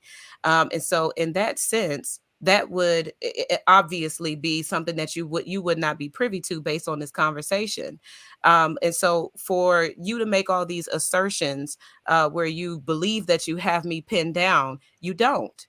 And so, for whatever situation I may have expressed about being an opponent, it being disingenuous, like I said, that was a simple example for the sentiment that I was describing before, where this is a discussion. And Robert Reed was told that the same way I was before we got on this panel, that this is not a debate, that this is a discussion.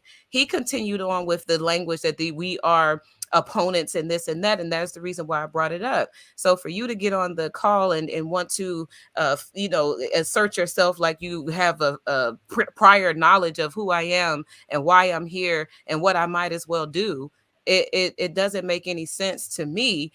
Because again, these things are quite a bit deeper than what you have been exposed to.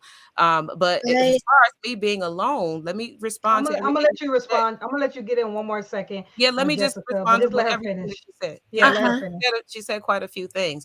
And so for you to say that I might as well be alone because I don't, you say I have this attitude that I can't be told anything and I'm living my life like it's golden.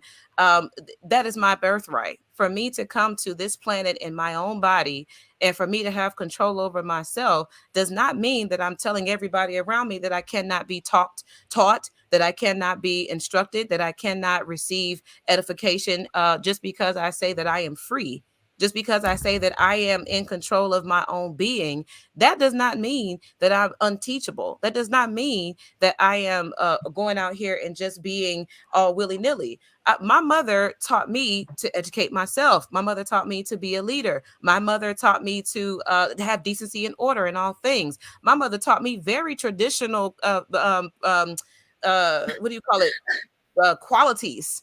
My mother taught me very traditional ideas as a child, but that does not mean that every relationship I get in with a man is going to work. It just means that whatever relationship I have experienced so far has not been the relationship that I want to carry on until the end of my life, which is perfectly fine. But that doesn't define who I am. It doesn't define my position in society just because I choose to be in control of my own self. All right, That let me let Jessica go ahead, Jessica, response, and then we're gonna go to Rainy, and then we'll get to Shay because people requested for you. But go ahead, Jessica. So your actions do actually dictate who you are.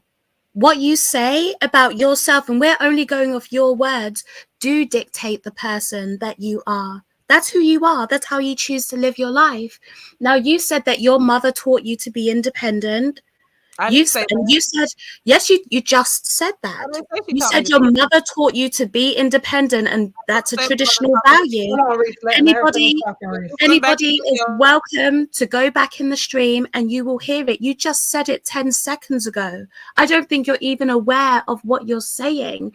So you've been taught to be independent. You said that you go to work and you work with all these different men and you listen to them, and then you finished it with a caveat, right? You said, if it benefits me, I choose to listen. You are a selfish person. You've been taught to be independent. You've been taught it's all about you and what you want. When your husband didn't serve you, because that's what you want. You want a man to serve you and what you want. When he didn't serve you, you let him go. When you spoke about what you do at work, it's if it benefits you. Everything comes down to you, right? But you have to realize when you've had children, you've started a different purpose for your life. Now you're a mother. Now it's about your children. That should be the most important thing, not what makes you happy. It's about what is best for your children. And you took away the structure and the platform that is best for your children. Why? Because you didn't feel good at the time. He wasn't serving your purpose. He was holding you back from living your best life like it's golden. And that is the problem that we see with Black women today in society. And I'm going to leave it right there. Jessica, thank you so much. Girl, hit me up on my email. You're a wonderful speaker. I would love to have you on this channel again, just to have another dialogue, whether it's with you and Reese or you and Robert. But I love you, your accent. You're a great speaker. And please, you got my email right there. Let's Talk Podcast 55, girl. Don't disappear on me. And everybody in the room, y'all hit that like and subscribe, share. Please, you guys. And if you're being blessed by what you're hearing, if you're enjoying the show, please, if you want to donate, to Let's Talk Podcast. That's the Cash App. Let's Talk Podcast 55. We'll appreciate all donations. With I that just being want to said, say we're going to thank get. you for having me up. I'm going to drop down so you've got space on the panel, but thank you for having me, and I'm going to be in the chat. Thank you. Right, thank All you. right, Bye. all right, all right. Let's bring in Rainy. Go ahead. The floor is yours. Another sister. Good evening. How y'all doing? Good, good, good, good. Thank you for being I here. just had a few things to say to Miss Reese, or a statement slash question. I did realize that you said early, a little bit earlier on, that you don't feel like children or young women at 18, 19, 20 years old should be being raised to be wives, or you don't feel like they are being raised to be wives, at least over here in the States. But I live in Texas. The way my husband and I raise our children, they're being raised to be wives, to be husbands. Our daughters are learning to cook, to clean, to be submissive to their husbands, to listen, to be guided, to be moldable. Our sons are taught to lead, to protect, to provide, to. So I'm not understanding why for you feel like, as Black American women and men, we're not teaching our children the values that quite a few of us are. Because it's not just my family. Any family that I know that practices under the same covering as we practice under are teaching their daughters to be wives, are teaching their sons to be husbands, are teaching all of our children to be leaders. Okay, so what? Hold on, Reese. So the question you're asking is, say the question again, so I So make my sure it's clear question for to the you would answer. be, what part of raising your children, or what are you seeing from the Black American people that you're interacting with, that would lead you to think that we as a whole are not raising our daughters to be wives? Because quite a few of us here are. All right, Reese, the floor is yours to respond to her I'm not question. sure what y'all might have to go back and replay this tape or the recording, because I never said that we're not doing that. I said that who expects an 18-year-old to be traditional? You're still a child. And what I'm saying is that in the sense of marriage, we're talking about marriage. A Miss Reese, 18-year-old child is not expected in my world to be traditionally trained enough for them to be a great partner in a marriage. That doesn't make any sense to me. I Miss am Reese, an teaching my 18-year-old child. is not a Hold on, let her child. Okay, finish. hold on. Let her finish. Let her finish So, responding. like I said, I'm talking about me. Okay, I have an 18-year-old niece. She's a child in my eyes. That girl is not ready to be somebody's wife at 18 years old. It's just not my. I don't see any teenager. You anything teen. You're not ready to be somebody's traditional spouse. That's not something that I would encourage any parent to teach their 18-year-old or their up and coming teenagers, that you need to be ready for a successful marriage. Yes, you need to be trained. And yes, you do need to have basic skills of being an adult first. Yes. But am I saying that we're not teaching our children these skills? No, I'm not saying that whatsoever. In my own experience, I was raised I was working at 14 years old and driving a car at 14 years old. When my husband came home from work on a regular basis, I refused to take my family through a drive-through. I cook. I make sure that my family has home cooked food on the stove every day. Only time I would ever, let them go out and eat food is if he would say that he wanted to go out and give me a break from being in the kitchen. Like I said, I don't walk around here with weaves all down my back. My hair is naturally long. I don't walk around here with long fingernails. And I'm a traditional woman in every word, in every sense of the word. But my mentality does not allow me to say that if I have a partner or a man or whomever, like this young lady Jessica's mentioned, that I need to consider my son's life in before I'm considering the vision that I'm bringing to fruition. If me and this man have agreed that our relationship is not going anywhere, what good is it doing for my child? The traditional sense of being married and having a successful relationship requires skills. It requires adaptability. It requires you to have this training. Everybody doesn't have it. It's a lot of men who don't have it and a lot of women who don't have it. So in our community where we're all trying to match up with somebody who has these skills, someone who has the training, it's difficult to do. It is very difficult to do. And everybody here, I think, would agree it's hard to find a suitable partner in the Black community. So that's not to say that none of us have been trained traditionally. I don't know a Black person that don't know how to scrub a tub. I don't know a Black person that don't know how to go and take care of the elderly in their family, or who won't check on you when you're sick. These are the values that come up when I'm talking about traditional people who still go to church and who still read and still have entrepreneurial type of mindset. This is what I consider to be traditional. And I believe that if you ask everybody on this panel what traditional is to them, each answer will be different. Each answer will be different. So how I'm raising my child and how you're raising yours to be traditional is completely up to your objective opinion about what that means. And Okay, about Reese, what it looks like. let me let her respond real quick, and then I got to get to Shay because people in the comment want to hear from her. So, Rainey, go ahead, make a quick response to that, and then we're going to get to Shay. Yes, ma'am.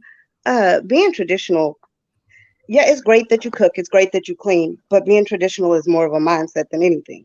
If you can't be submissive to, especially to your husband or to your head, to your leader, you are not traditional. I heard you say that the two are interchangeable, traditional women and modern women. They are not interchangeable. Never said it was interchangeable.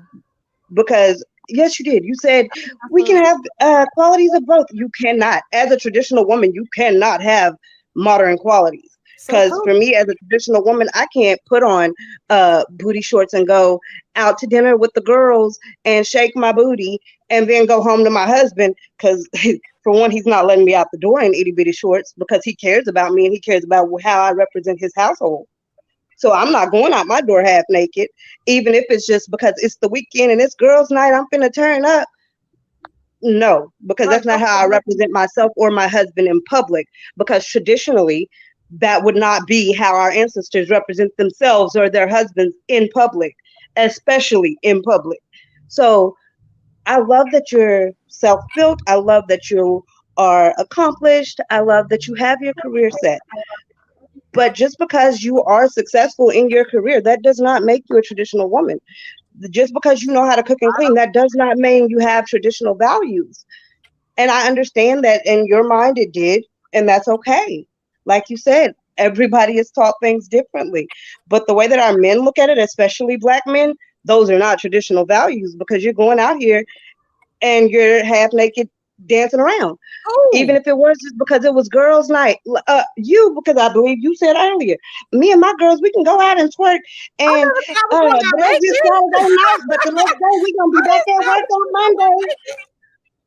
I didn't say naked, I said half naked. And you know how these clothes be looking at the club. Don't act like you don't know. Because you know just like I know, just like the rest of these grown people know. I don't go nowhere half But naked. also, I'm gonna say one more thing and then I'm gonna be done.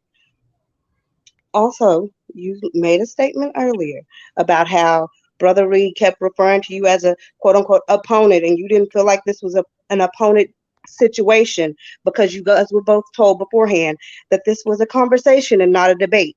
Brother Reed does debates. A lot of us that are here that watch him regularly have seen him do debates. And we know that our tongues are trained. So you're going to go to what you normally go to as far as speech goes. Just like me, I work with kids all day long, every day. So it is not uncommon for me to come home and be like, hey, do you need more food? Do you need to go potty?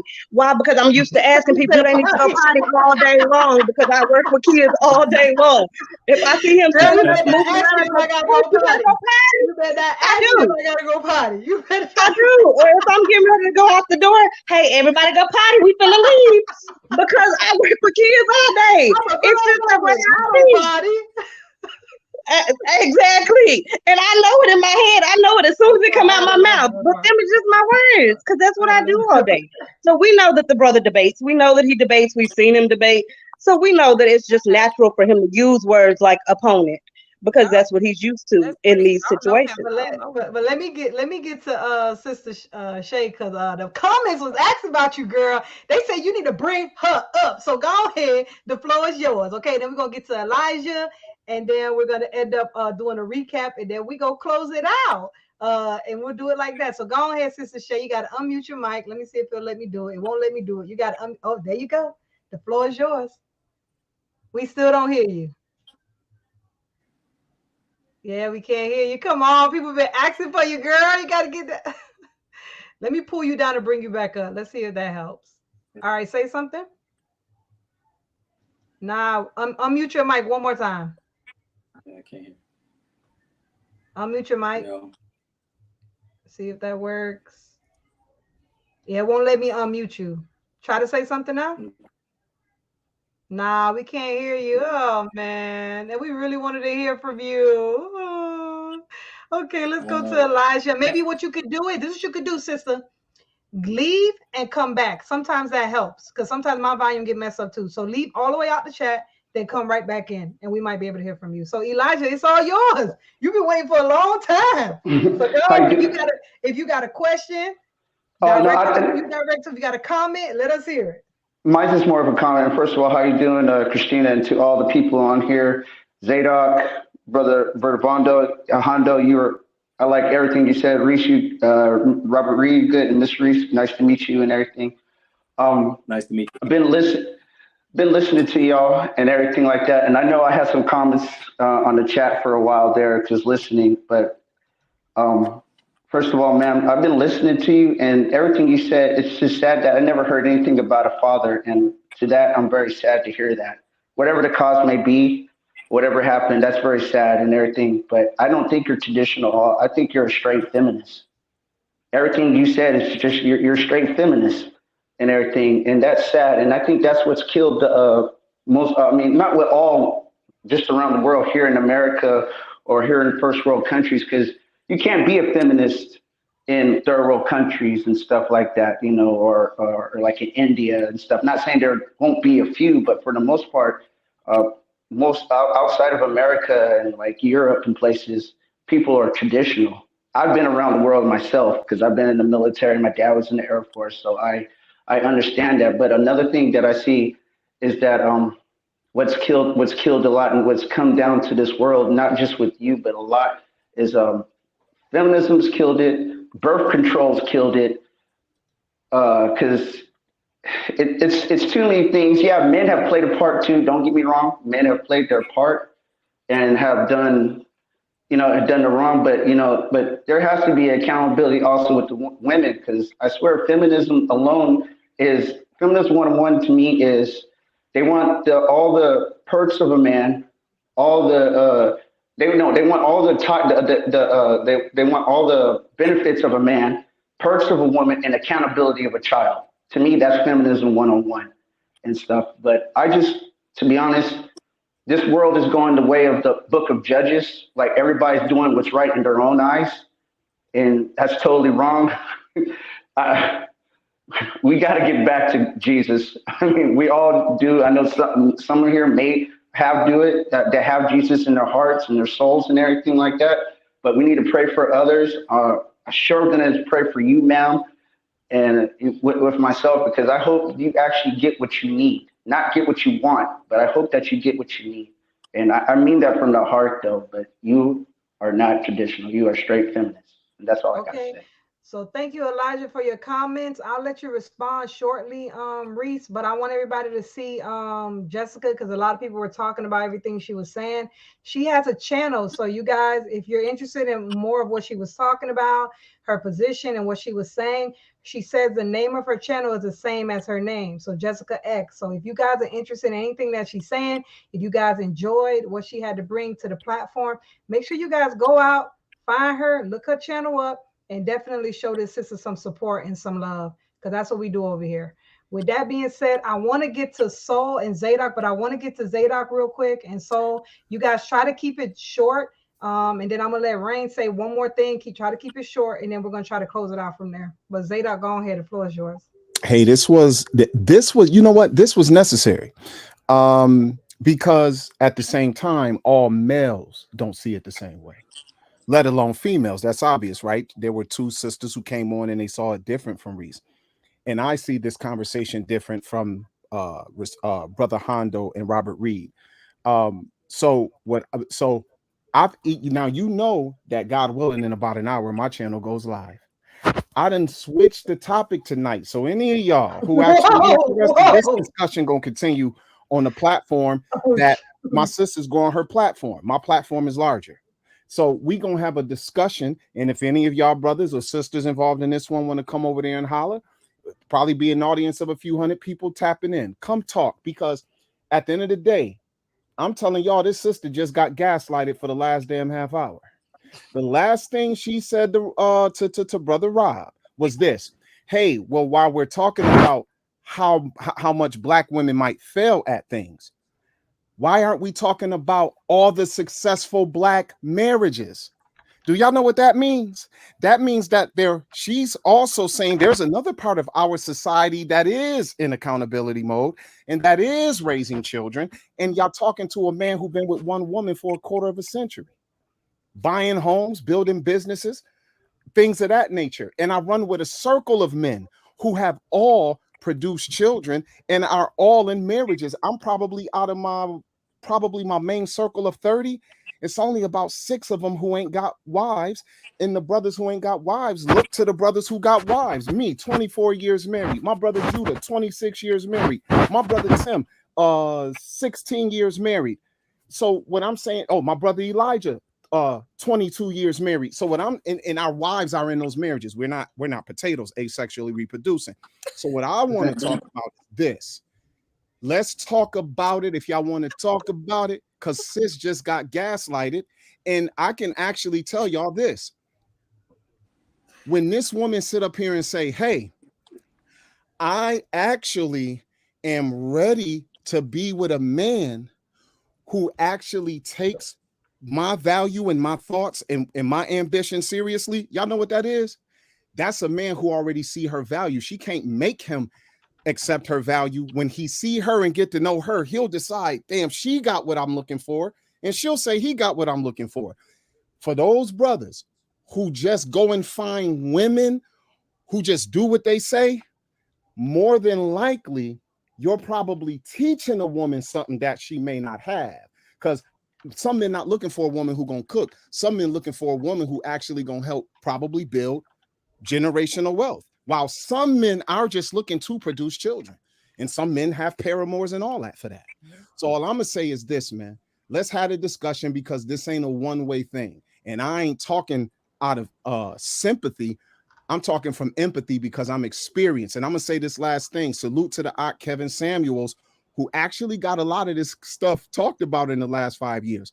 And it's unfortunate that a gentleman who gave so much advice on value, unfortunately perished in a situation where he was with a woman he met the night before. He can't tell me what it looks like to be dedicated and what it looks like to be loyal to a woman and to raise a family. But I can learn something from him. But everything we need can't just come from that lens. And I'm ready for the smoke. So y'all go ahead and come over to my channel. All right. Shay, can we hear you? Can we hear you, Shay? Can you hear me? Yeah, we can hear you. Go ahead, Shay. The floor is yours. I did it. This old lady did it. Yeah. Okay, thank you. Thank you for inviting me. I love the topic. I'm going to say briefly, I was one of those women that had everything. 6 figures, houses, cars, everything. I was so independent that I told my husband we're going to get married. That's how bad I was. I told him if he didn't want to do it, I was going to do it myself, and I did it myself. But sadly, I ran him to a young lady on public assistance with 1,000 kids. So I was like, I have everything. You know, look at me with everything. Money, cars, career. My mouth ran him to the roof. And I said, I would never Never do that to a black man again. Never. If he didn't want to do it, I'm going to do it anyway. Because my. And I said, never again. Never again. Today, sadly, I see so many of my young sisters that will be alone for the rest of their lives. They're not going to have nobody. They're not going to have anybody because they refuse to change. Got to change up here. Got to change in your heart. Got to change in the scripture. And if you don't, you will be alone for the rest of your life. Reese, you are a beautiful young lady.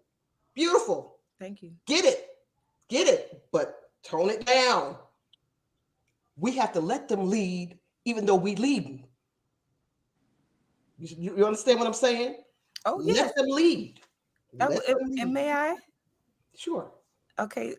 So one of the things that I want to reiterate, because I believe I may have spoken briefly about it before, is that I do see myself as a woman who needs a partner to continue to build the lifestyle that I have envisioned for my life and the things that I just want to accomplish. And so in my situation, I actually did not run my husband off. My husband today is still trying to, fix certain things that need to be fixed in order for our relationship to thrive. I didn't say that to say that was you. Right. No, that's what I did. I understand. That's what I did. That's what I see a lot of young women doing. Yes, ma'am. I understand.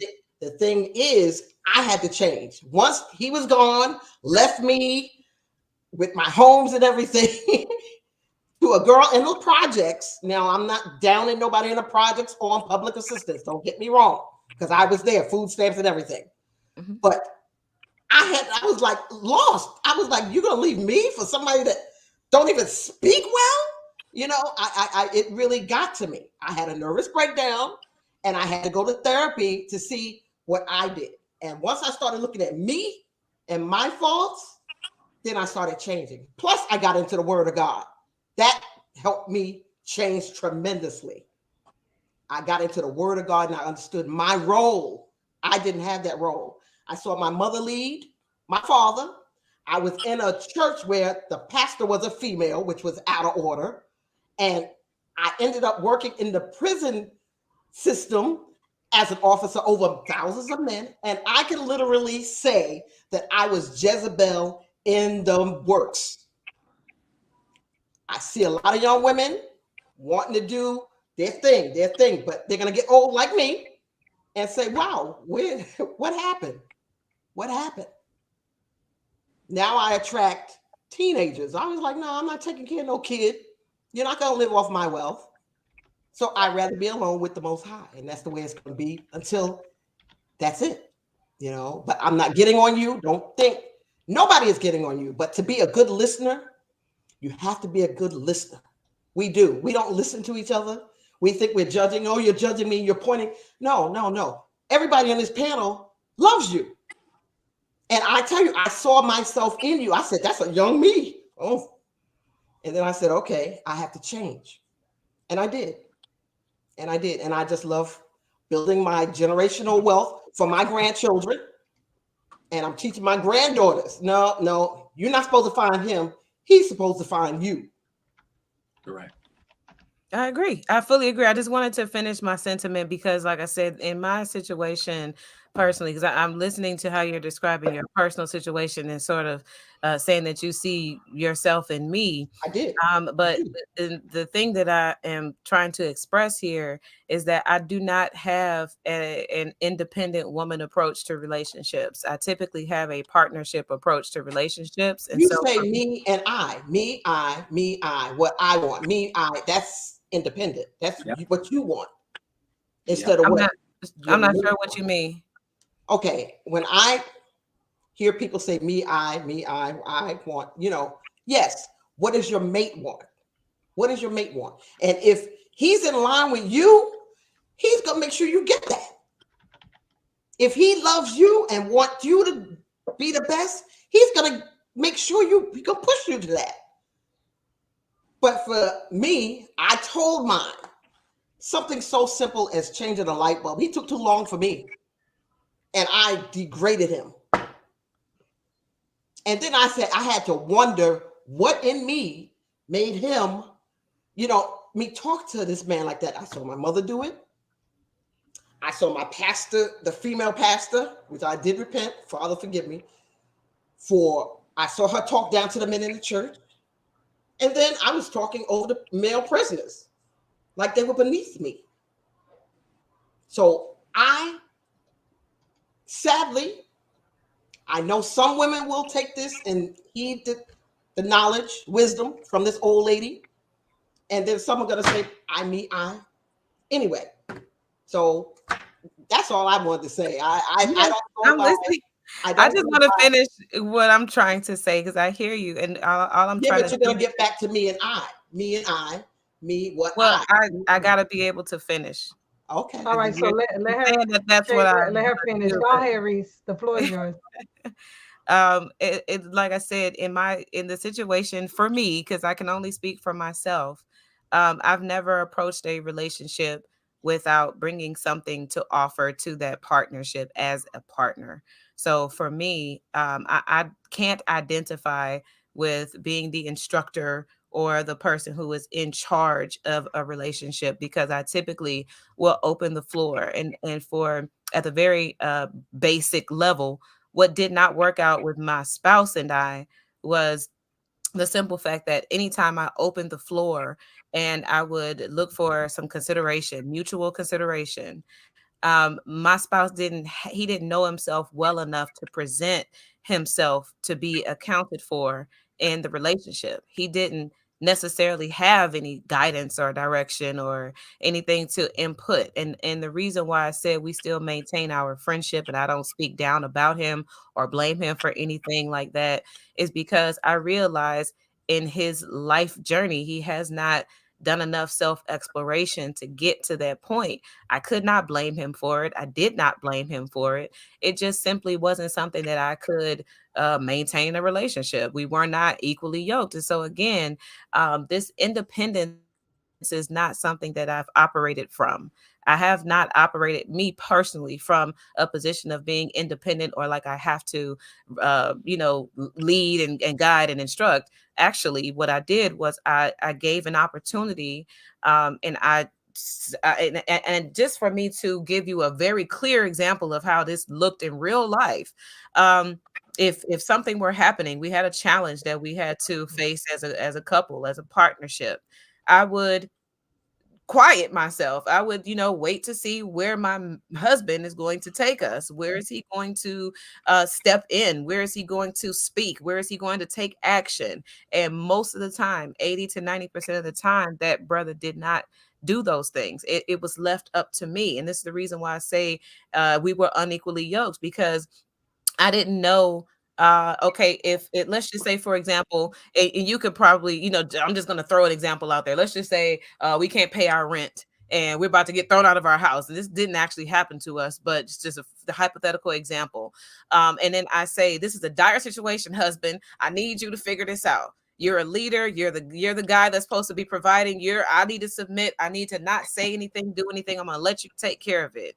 And then he stays still and doesn't do anything, doesn't take any action, doesn't do anything. Now, if I'm going to say, oh, well, I need to be a submissive woman now, I'm not going to take no action either, because this is your job now. You're supposed to be doing this. And now, so now I put myself and my child in a position where we have to be led by somebody who may not be equipped to do that, even though he's allowed himself to be in this role of a leader. So I can't identify with the person who is unwilling to submit and let a man to do whatever leading and providing he needs to do. What I can say is, from my perspective, I have not come across, I have not attracted, I have not met a man or been found by a man who is yet equipped to take my life or my child or our relationship. So it's not just me, myself and I, our situation, like where I was in my relationship,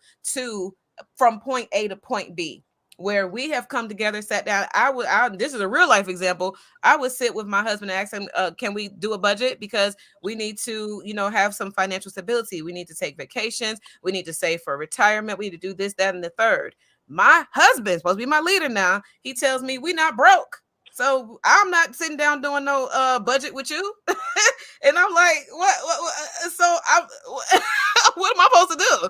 I can't allow that to just be the case just because this man doesn't want to lead in that way. So I didn't blame all black men for being this is your problem. Y'all don't want to be responsible. None of y'all want to be leaders. None of y'all want to be providers. No, I just realized this man right here is not the guy that I can submit to. I cannot submit to him because All look right. at what he's trying to do and look at what he's trying to do. It doesn't align.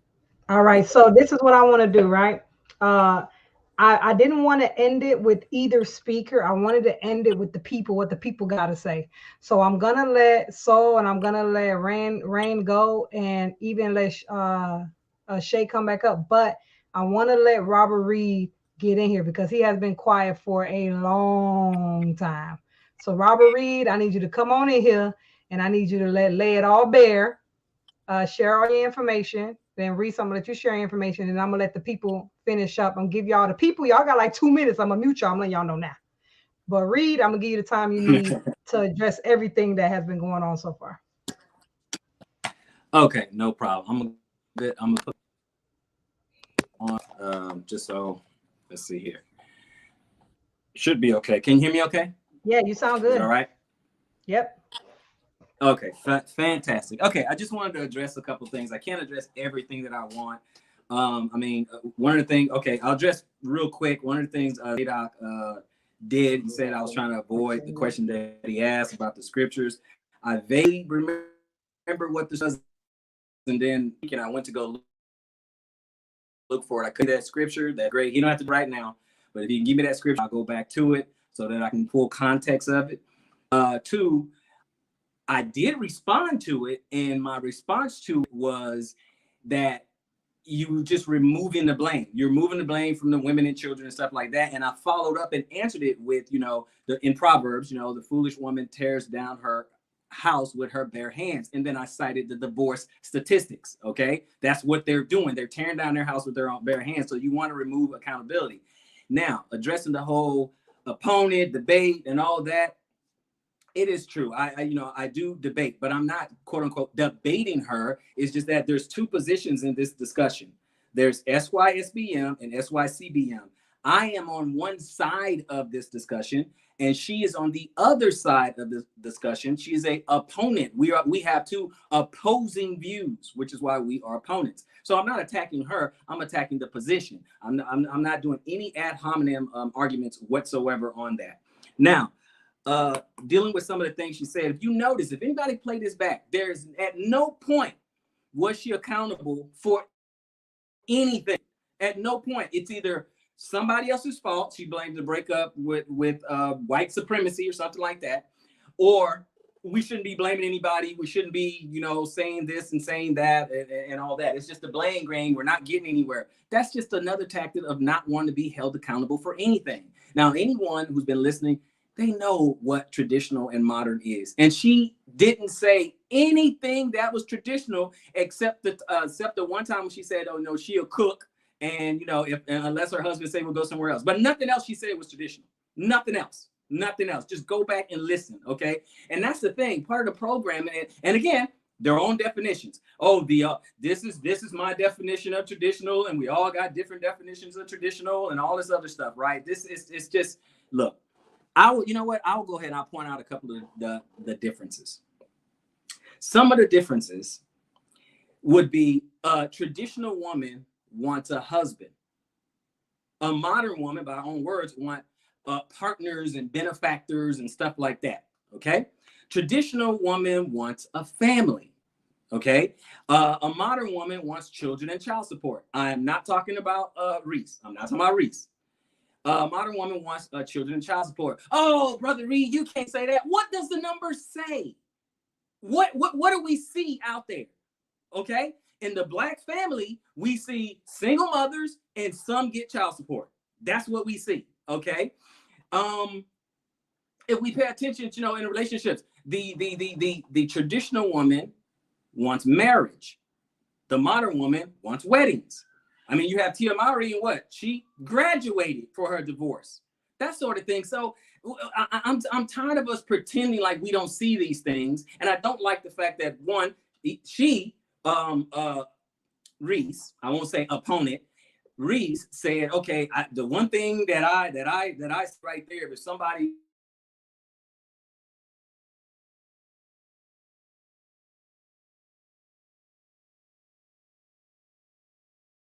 Kevin Samuels or whatever, their mindset, that tells me, well, first of all, conception. I said in the beginning, we can't say, oh, you're going in and out, Reed.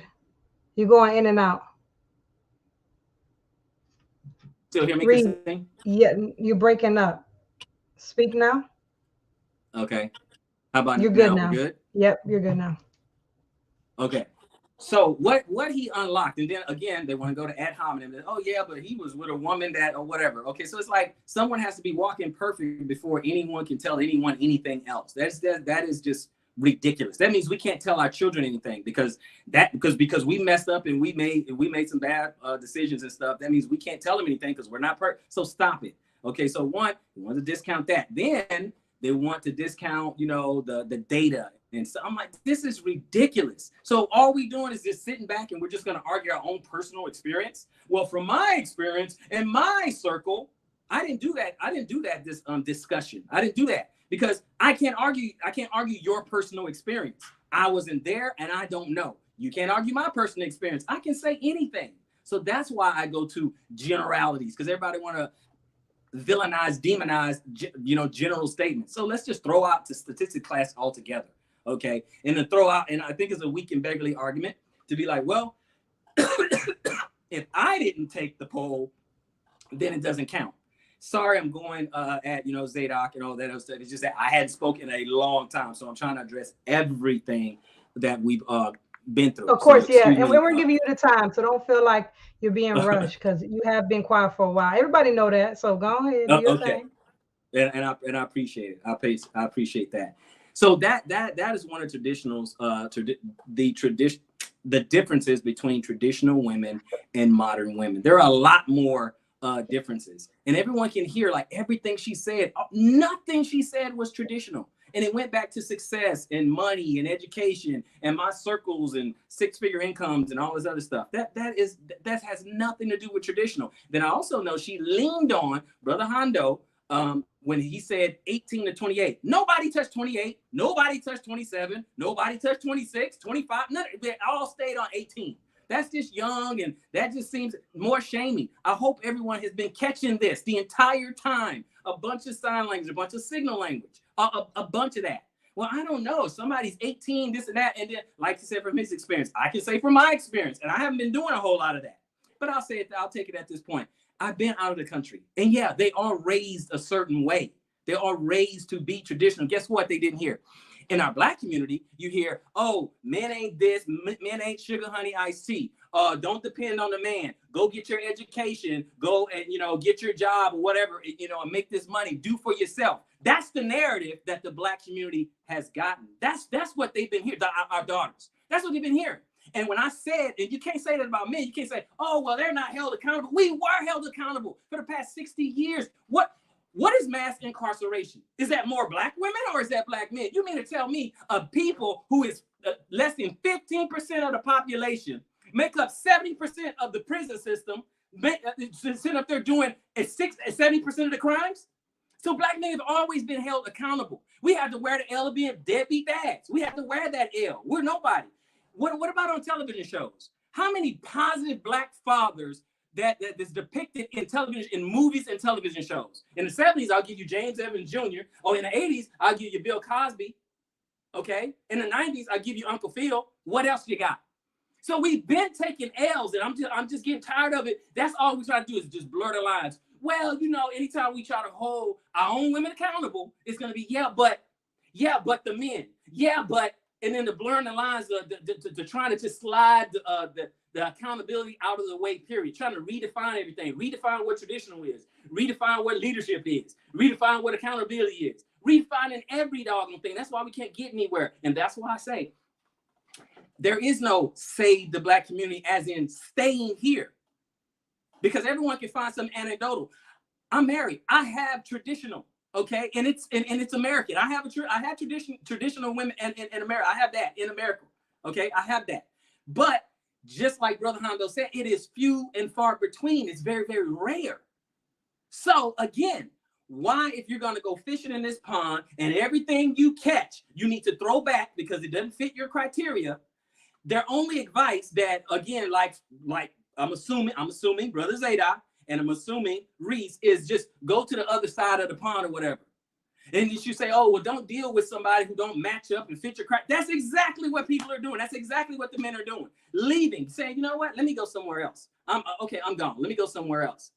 And then in our last discussion on that last show, it was, well, I just don't understand, why would you leave and you caused the trauma? Talking about don't blame, but yet blame every time. She blamed white supremacy on the breakup relationship. She blamed men going off to war. On the reason why they don't have that foundation. The foundation can be laid. Guess what you have to do? Kind of like what Sister Jessica said, you got to put yourself second when it comes to once you make a family. Once you get married, once you have children, it's not about your happiness. It's not about your program anymore. It is about the betterment. It's about the betterment of the family, because they think the traditional women, I'm not saying Reese, I'm not putting words in her mouth. Okay. Now I'm going to speak in general. I'm not putting words in her mouth. They say, a lot of modern women, they say that traditional women are, or weak, or a man can't handle a strong, independent. Well, that depends, since we're messing with definitions, that depends on what you mean by strong. You see, the modern woman who thinks that, oh, her career and her job and her income and all that makes her strong. No, it makes you independent. And independent means you don't need a man. You don't need a husband. So this is a moot point. This is a moot point. They're looking for partners and benefactors. A traditional man isn't looking for a partner at all. He's looking for a wife. That's it. He's going to be a traditional husband. He's looking for a traditional wife so they can have their kids or children in a traditional setting. That's what he's looking for. But redefining that whole strong independent women, strong independent modern women, they think that, oh, I got my education, I got my degrees, and they ignored the fact that divorces are initiated 90% of the time. Instead of 80, it's 90% of the time when they have a high degree. And then you can hear the hypergamy coming out of her mouth. Well, if I'm on this level, then he needs to be at my level or above my. That's the quintessential definition of hypergamy. So the higher you go up the socioeconomic ladder as a woman, then the smaller your pool are, of your mates. Why? Because you want somebody at your level or higher. We already heard all those statistics. But let's go back to strong. Strong. You know what? Traditional men think is strong? Women who put their family first. That is strong. Women who puts duty first over happiness, over, well, I feel some type of way, or he's not doing what I want him to do, or he's not getting on my program. But the woman who can put that aside and be like, no, it's about my family. It's about my sons and my daughters having a nuclear family. It's about me getting under my husband's program. It's about me trusting him to lead us in the right direction. Because if you don't trust him, why did you marry him in the first place? And so what men are doing is they're going somewhere where they can get that. They don't have to pre-qualify and have this criteria that's in modern women's mind. It's absolutely ridiculous. It's all backwards. It's like, no, well, we're not going to change anything. And speaking of that, and I'll close and I'll land the plane with this. Speaking of that, she said, I don't want to place blame. And then she said that, put it on the man. And then she said, okay, well, my ex, he's gonna work on some things. Nothing she worked on, nothing she had to work on. So I'm pointing out to men now, the traditional men in the audience. I hope you guys understand something. And I'm not picking on her. I'm talking about modern women in general. I'm not talking about Reese. You cannot, if you're a traditional man, you cannot work with a modern woman. She will tear down the house with her bare hands. And I'm sorry we couldn't get back to question and Q&A. Just me and Reese back and forth. I'm sorry we ran out of time, because I was going to ask her those things. What leverage do you have for a man to stay? What incentive does he have to stay? What if he has an over 50% of chance of getting a divorce, and and chances are it's gonna be her doing it, being in this American system or whatever. What incentive does a man have to get married to any woman in America? Or if you want to say a sister in particular, what incentive? Why? She has all the power. She has all the leverage, period. So why would he want to do that? So I say to men, let me close with this, guys, because I know I probably won't have an opportunity to say anything else. So let me say this. if you are a traditional man, particularly a man of Yah, if you're a traditional man, a man of Yah, do not mate with a modern woman. Do not date, do not procreate. Do not mate, date, or procreate with a modern woman. Your house will be torn down. Period. It's not going to work. You don't need to talk. I mean, it won't take you long to talk to some brothers who've already went through that, who's already been wrecked through that system. You get your passport, you go somewhere else, find a traditional woman so you can have the kind of life that you want, that you're going to build. And you don't have to be a six-figure earner like a lot of modern women require. You don't have to do that to deserve a happy life, or to deserve to just get some respect as a man. Because that's what's happening right now. It's the masculinity is being demonized. You're being emasculated. And then then a man who's not masculine, he's been feminine, he's been celebrated or whatever, particularly in the Black community. So I don't understand. What is there to stay for? And again, I can ask questions. I have it all written down, but I'm not going to ask because I know we don't have time. But what is there to stay for? So, gentlemen, if you want to save the Black community, first save yourself. You contain the Black community in your DNA.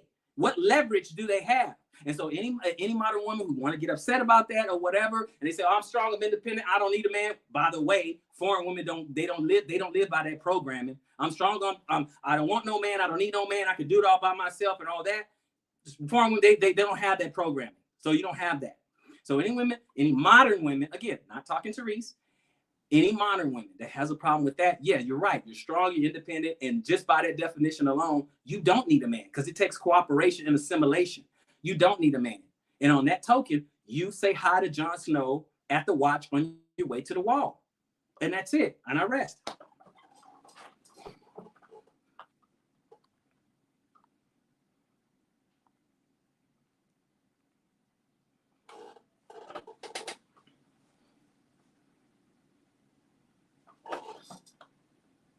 Oh, okay, I'm sorry. I had my mic muted. Rob, before I let you speak, Reese, I'm gonna let you give your closing statement. Then I'm gonna let the people end it, and then we'll close it at that. But first, Robert Reed, when you give your information out to the people, if they enjoy what they heard today, how they can get in touch with you. Yeah, sure. You can find me on YouTube, both YouTube and TikTok. I'm a little bit more active on TikTok because it's quicker and I get really busy. But by High Value Hebrew, right? So you can go High Value Hebrew, and you can hear more stuff like this, commentary on topics such as this right here. Now, on the more biblical side, if you say, look, I want to hear some biblical doctrine, and just learn from that, you can just go to Fountain of Israel on YouTube, Fountain of Israel. And that's when I just go into biblical doctrine. I don't talk about this kind of stuff at all. I reserve this topic for High Value Hebrew. So I'll leave it right there. I was about to go into something else, but I will leave it right there. Just so on TikTok, YouTube, High Value Hebrew. For biblical doctrine or biblical teachings, go to Fountain of Israel. And thank you guys. I appreciate you guys having me. Thank you. Now, Reese, I wanted you to respond, give any closing statements you have, and share with the people how they can reach you. And then I'm gonna let the audience close the show out. Sure. I think that the difference between myself and this audience is that it appears to me that many people have perspectives and biases that are rooted in being highly religious and judgmental, because I have people name calling and asserting themselves as if they know me without having any clue. This man just said, I am independent and strong and I don't need a man, after I just said myself out my own mouth that I clearly need my partner, and I clearly have a space in my life for a partner who is going to grow with me. So that's where I stand in my life. But also, this idea that our community should sit here and point fingers and, like I said, hold each other accountable, but not ourselves. It, to me, screams of the same problem. If you are wanting to hold other people accountable, like you're putting this on me, saying that I didn't talk about anything that I worked on. And like I said in the comments, I worked on the entire marriage. I worked on the entire relationship. I worked on myself. I tried to hold him accountable and realize that that is not that's doesn't make any sense to hold another person accountable. I cannot hold him accountable for things that he's not holding himself accountable for. And so I, in my wisdom, decided not to do that because it was actually doing more damage than it was doing any good. I could not hold him accountable and he could not hold me accountable. The only thing we could do was take care of ourselves. And so for any adult person to disagree with that, it, like I said, it kind of shows me where we are in our thinking and in our mental processes as far as being productive as a community. Because any person who is more willing to point fingers of blame going here and there, and let's be clear, I've never said that blame shouldn't be placed somewhere. I said we don't need to blame each other. Obviously, something is to blame for the condition of our communities. But what I'm not going to do is sit here and blame a Black man or a Black woman for something that was rooted from an entirely different source of toxicity.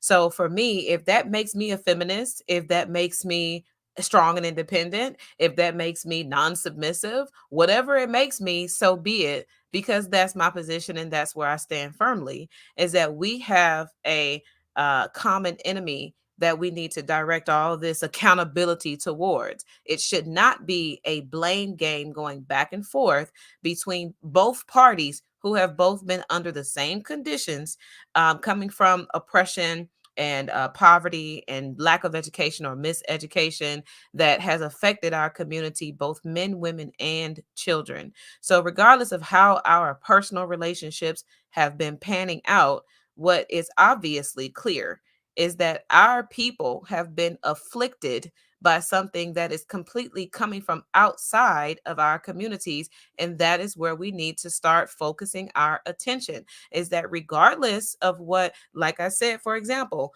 I will never use the child support system. As a Black woman who made a child with a Black man, I will never use the child support system. Why? Because that would be like letting my enemy win.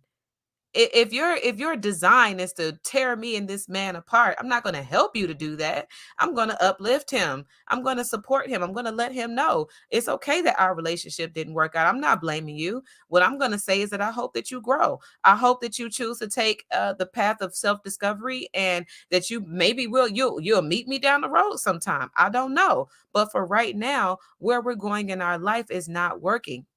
It's not, I can't submit to a man that doesn't have a plan. I can't submit to a man that doesn't have an opinion or input. I can't submit to a man that hasn't learned self-responsibility and self-accountability. I can't. So even if I did try and I couldn't. So a lot of women are running into these predicaments where we are attempting to live our lives in a way that we see wisdom and the way that we see tradition. And I want to make it clear that tradition is based on your own definition. Robert Reed wants to really call out what is traditional, what is modern, and it would behoove every person on the panel to recognize that what is modern versus traditional to you does not mean that that's how I see it. And for you to assert yourself on any person, to want them to take on your idea of modern versus traditional, it's immature, and it just lacks a level of I'll say perception, because there is no one standard definition that all people must adopt in order for modern and traditional to make sense to you. That's not how that works. So if I am modern in some ways and traditional in others, that is my prerogative. That is how I'm living my life. And that's not something that anybody is going to be able to hold me accountable for. If I was raised a certain way, but I'm living a certain way, all these things are up to me. These are all my decisions and how I'm just, my life is going. I mean, everybody's life is just going how it's going. There is no cookie cutter, oh, well, you're not traditional because you don't do this. Who are you to tell me what is traditional just because you say that that's what it is? Honestly, who cares what you think it is? What matters is what I think it is and how I am living according to that in the standards that I've set for my life. If I am going to be impacted, then it's going to impact me based on what I have decided is going on in my life. Now, if I meet a man and he tells me as my partner that this is what he thinks is traditional and modern, then yes, I will consider that and I will take that to heart. I will take that in full consideration if my man come to me and tell me what he thinks is traditional or that he feels like I'm being a feminist or whatever you guys, whatever else. But this type of thing is something that I think we should realize is based on our personal life, our personal goals, the personal kind of standards that we've set for ourselves. It doesn't have much to do with anything or anyone else. So I'll just say that. Now, Reese, yeah, and then I want you to because we're kind of getting to 9 o'clock. I don't want to cut you off because you're saying some good stuff, but I want to get the panel to get in a few minutes because I know Zadok is going live very soon. Yes, so I yield. Tell people where they can find you, where your information is. So anyone that enjoyed your content, they could definitely reach out to you. Yes, I'm on Entertain the Thought on all streaming platforms. Entertain the Thought, Reese Roberts. That's me. All right. Thank you. I want to thank Robert and Reese for coming on, but I want to let the people, because that's what we did this for. We didn't do this to try to sway Robert. We didn't do this to try to sway Reed. We did this for the people. So I'm giving y'all about 2 to 3 minutes. I'm going to let Soul go, then Zadok, because he got to start his live soon. And then I'm going to go to the Sister Rain, and then I'm going to let the elder end it, because we've been blessed to have an elder come on. And I think that's a good thing to have an elder here to give her experiences and her firsthand knowledge. So let's go to you, Soul. You got about 3 minutes, then we'll go to Zadok. You got to unmute your mic. All right, thank you. Now, can everybody see these numbers? Yes? Everybody see these numbers? It. Mm-hmm. All right. You see 8 billion, you see 30 million, and you see the outcome. When we're conducting business and we're engaging in community building, you only deal with things like architecture, sciences, things you can measure. Okay, most of the stuff that's being said here by Reese and by some of the folks in the comments section are completely subjective, and they have absolutely nothing to do with building a community. The numbers I gave you are thus: approximately 8 billion people in the world, right? Approximately 30 million women that are Black women that live in the United States, and therefore they only comprise 0.00375% of the world's female population. That means I do not have to engage in geographic endogamy. I have a passport and I make good money and I have 4 businesses and I'm still youthful and I eat healthy and I'm intelligent. That means I can travel anywhere that I want to in this galaxy as long as I can get there. And that is historically what Black men have done in Africa, across the Caribbean, across South America, across South Asia, across Southeast Asia. This is no different. And when I hear people saying that we can't because we have to stay here and fight, no, that's because most people were raised by their single Black mothers and they think like they're single Black mothers, and they need to be quiet because you're not interested in building a community. When you're building a community, you trust in patriarchy, because I can take you to every last empire in the world, every last village that was able to fend off people. They were run by men, and those men had to be very objective in what they did. That is a mate selection. That's when you build a house. That's when you build a wall. That's when you build a business. That's when you travel in a boat, in a car, in a plane, in a rocket ship.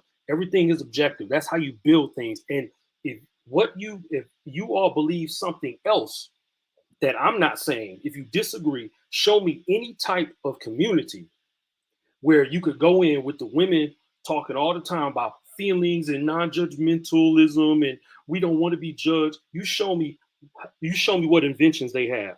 You show me what influence they had on the world. You show me when they sent their healthy sons out and that did not engage in criminal activity most of the time. You do realize that in the United States, men across all ethnicities between the ages of 18 and 34, 90% of the violent criminals were raised by who?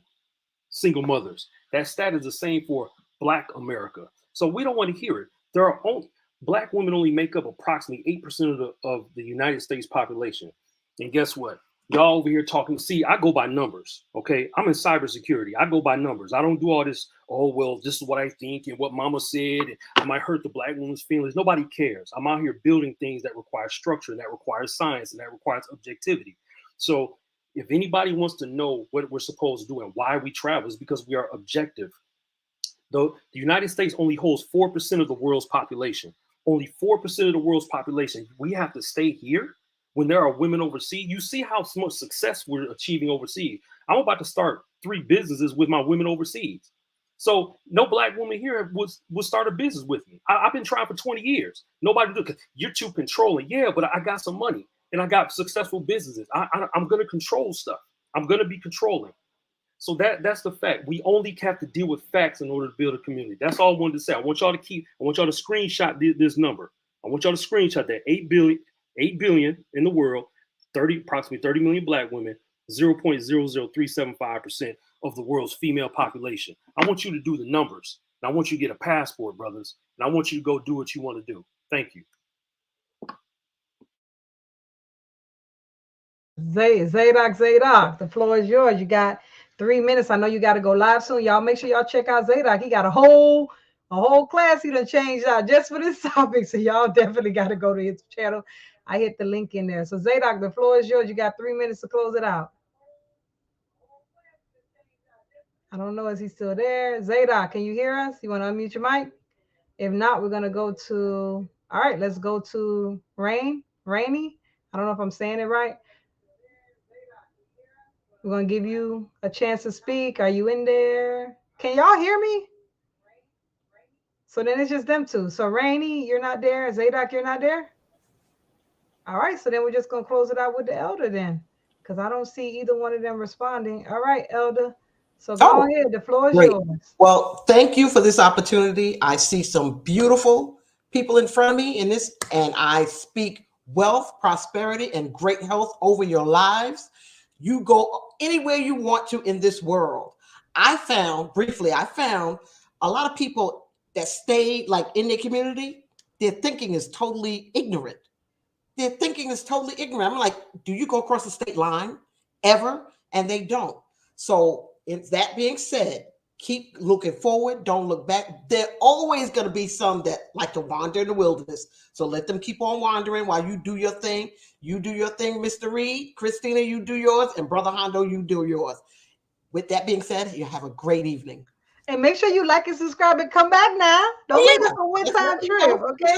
Like and subscribe and come back. Thank you again, Robert. I guess Reese closed out, so I didn't get a chance to thank her. But thank you again, Robert, for coming. And Brother Soul, listen, man, I like what you bring it to the table. I want you to email me when you get a chance. And if you're interested, if you got a schedule free and you're thinking about wanting to come on and bring some of your ideas to the table, or you and Reed want to come on one day and just do a show, I would really enjoy that. We might have a couple of ideas for you. Sure. Yeah. Can I leave information from my book, Christina? Yeah, sure. Go ahead, share with the people. So my book is called The Polygamist Papers, an introduction to polygamous culture and its principles, pitfalls, and ethics. And you can find it on Amazon. It's got 103 reviews, 4.7 out of 5-star rating. I'm the one who started the entire discussion on the internet on polygamy back in 2010. So you want a source of objective economic information, you come to me. The sequel to the book is called Polygamy as Economic Warfare. That book is going to debut at the end of the year. You can find me at gohondo@icloud.com. You can also find me, I'm no longer on Facebook heavy, but you can find me on TikTok. You can find me also on Instagram. You guys want consultations on building a polygamous family, I do that too. You want me on your show, we can talk about that as well. So yeah, I'm interested in that. If you want to come on, Brother Hondo, if you want to come on to just talk about your book and some other things you're doing, we're constantly trying to create some type of more content. We're trying to bring more content to the people. So definitely, I'm going to check you out, see what you're working with, and email me. And then definitely, I'm looking forward to that. And Robert, if you're definitely interested in doing a little dialogue with Zadok, let me know. Because I would love to do that. I would love it. I would love it. So thank you guys, everybody, for coming. Again, like, subscribe. We still got 36 people in here right now. Like and subscribe. Again, if you guys enjoyed the content, if you liked what you saw, share the video, subscribe, and make sure to send a donation to Let's Talk Podcast 55 at Cash App. We appreciate any donations. A lot of work, time, and energy that's put into this, and I will appreciate any love that you guys want to send our way. With that being said, thank you guys all for coming. Until next time, let's talk. Thank you for having me.